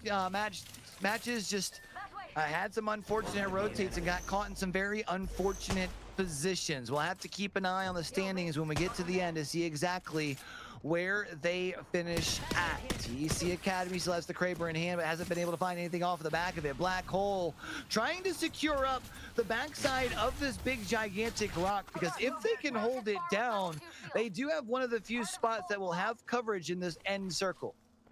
But it pulls back towards PXX. Remember this next zone, so it might be okay for now where they are, but that next one is going to be very, very hard. Wolves Esports, by the way, That man QQ, he has unlimited Kraber ammo as well. Can he give us some shots here for this rotate in? Beautiful altar to the roof, which will give them that chance to rotate towards that height. Beautiful 150 on Dexter.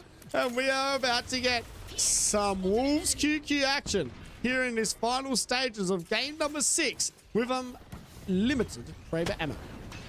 When we had mentioned SMP going out of the top of the leaderboard earlier, I was going to say it meant that Gen G and both Gen G and Wolves were still left alive, but Gen G actually just went out in our kill feeds, which means Wolves Esports have the ability to potentially put themselves all the way up into that #1 spot here in game number 6. They will be surrounded by quite a few teams and will need to make their way down towards the southwest eventually. They've been able to keep themselves healthy, at least for thus far. TC Academy, they get rid of UB. Dada gets the job done. Now it's going to be Wolves Esports moving on in. They're going up against Toboshu, and Toboshu now down to a solo. So Toboshu, who were trying to get the cleanup on Wolves, when will go down. King MSG gets the job done there. It's going to be a 2v1 situation. QQ, what does he do here? He needs to be careful. As it's, a 2v2. So Toboshu actually holding their own at the moment as a duo against one of the best teams in our region. And worth noting that it's without their top fragger as well. Wirt has already fallen. The other 2 players are the ones that are still left alive on the rooftop and trying to see what they can make happen with QQ. Now the lone wolf that is still left alive. King does still have the Prowler in hand, was trying to use that high ground to find the elimination. It's the Q down to the 2nd floor, now following behind through in their Q to try and find this elimination. While they do make it tough, QQ will eventually fall. While all of this is breaking down though on these couple of teams on the northeastern side of the zone, it's PXX who have put themselves smack dab in the middle of this zone and should be able to walk away with a dub. Yeah, I was saying to you, I think maybe 2 games ago, I feel like PXX are not too far away from just dropping an absolute nuke and putting themselves somewhere on the leaderboard that will be hard to catch. They currently have 12 kills, looking for some more. 1 Parfy in it. What a shield swap, by the way. That Parfy will get eliminated. Kirasami go down. PXX now only have 1 team to worry about, and that is going to be Toboshu. As a duo worked. King MSG, can they get it done against PXX here in our final fight? It doesn't look like they will. PXX swing the corner, they get the last kill, and they get a 16 kill banger to finish off our A vs B Matchday 4. That's some good eats right there from PXX, who walked into our match number 6 in the 16 spot. But you mentioned able to cook with hot flame and able to climb all the way up into that 4th spot, and they will be surely happy with that. Yeah, that's a huge game for the lads at PXX. They will be getting the winning spot for our game number 6. That will give us 6 different winners here, Q, in 6 games, and Jackie Chan went a little bit crazy with his mate XD and Pipe in game 6. 16, was it? 16 kills. Insane for these lads to get a 28-point game. Before that, they were on 19 points heading into game 6. Yeah, they were able to make quite the climb. It feels like there has been one thing that has been consistent in APAC South, and that's somebody making some Game 6 magic happen. Today, it was PXX, 28 points in that #1 spot. Toboshu, also a darn good climb for them in that 2nd spot with 13 points. Kirasami in 3rd, Finishers in 4th, and Black Hole rounding out our top 5 for match number 6. So let's go ahead and take a look at what that means for the overall leaderboards here, Stoney. Let's go and have a look and see who won the day today, Q, and who will get a match day win up their sleeve. That is going to be SMP, get 25 points to their name here for match day 4. Gen G gets 2nd, Wolves 3rd, PXX 4th, and Relove DCG rounding out our top 5 here for match day 4. Not a bad set of games here. Very, very close. Probably the closest lobby we've had, I feel, so far, Q, in our match days for APAC South. Considering the last match day we had for A vs B, Gen G ran away with that comfortably in that last game.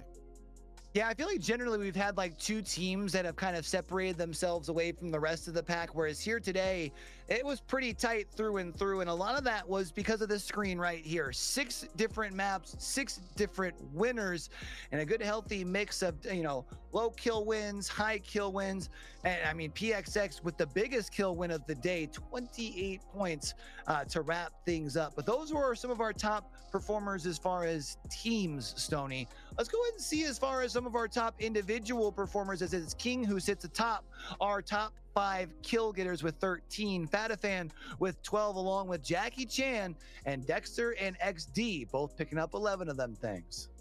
Go and have a look. Have a look, sorry. Wrong one. Have a look at the damage. It is going to be Nimbus with the 7.5 leading the way today for these games with damage. Jackie Chan sits second on the leaderboard, Zoyo third, King MSG fourth, and Easty rounds out our top 5 for the damage leaders here after our 6 games. Q, that is it from us for A vs B, but it's not it for us for the weekend. We have a lot of Apex left in the next 2 days. We have 24 more games left to cast here at Battlegrounds HQ. APAC South at 12 p.m. SGT tomorrow, APAC North at 5 p.m. SGT after that, and then repeat again on the Sunday for some more Apex here as well. So Q, let's send these guys home. Massive shout out to the lads of SMP getting their first match day win of the split. And we'll be back tomorrow with some more Apex action. Yeah, it's our short day of the 3 days. 6 matches done and dusted. We have 12 the next 2. So make sure y'all are locked back in over here with us, whether you're hitting that follow button on Twitch, the subscribe button over on YouTube, and whether you're on either of those 2, turn those notifications on as well. We appreciate y'all for tuning in today. Until we catch y'all back for the next one, man, do me a favor and make sure y'all don't forget, with everything crazy going on in the world today, be true, be you, be sincere. Game hard and love hard. All right, y'all. That's Stoney. I'm Q. For the rest of the crew here from the front to the back, we'll catch y'all back tomorrow. Peace. We're out of here.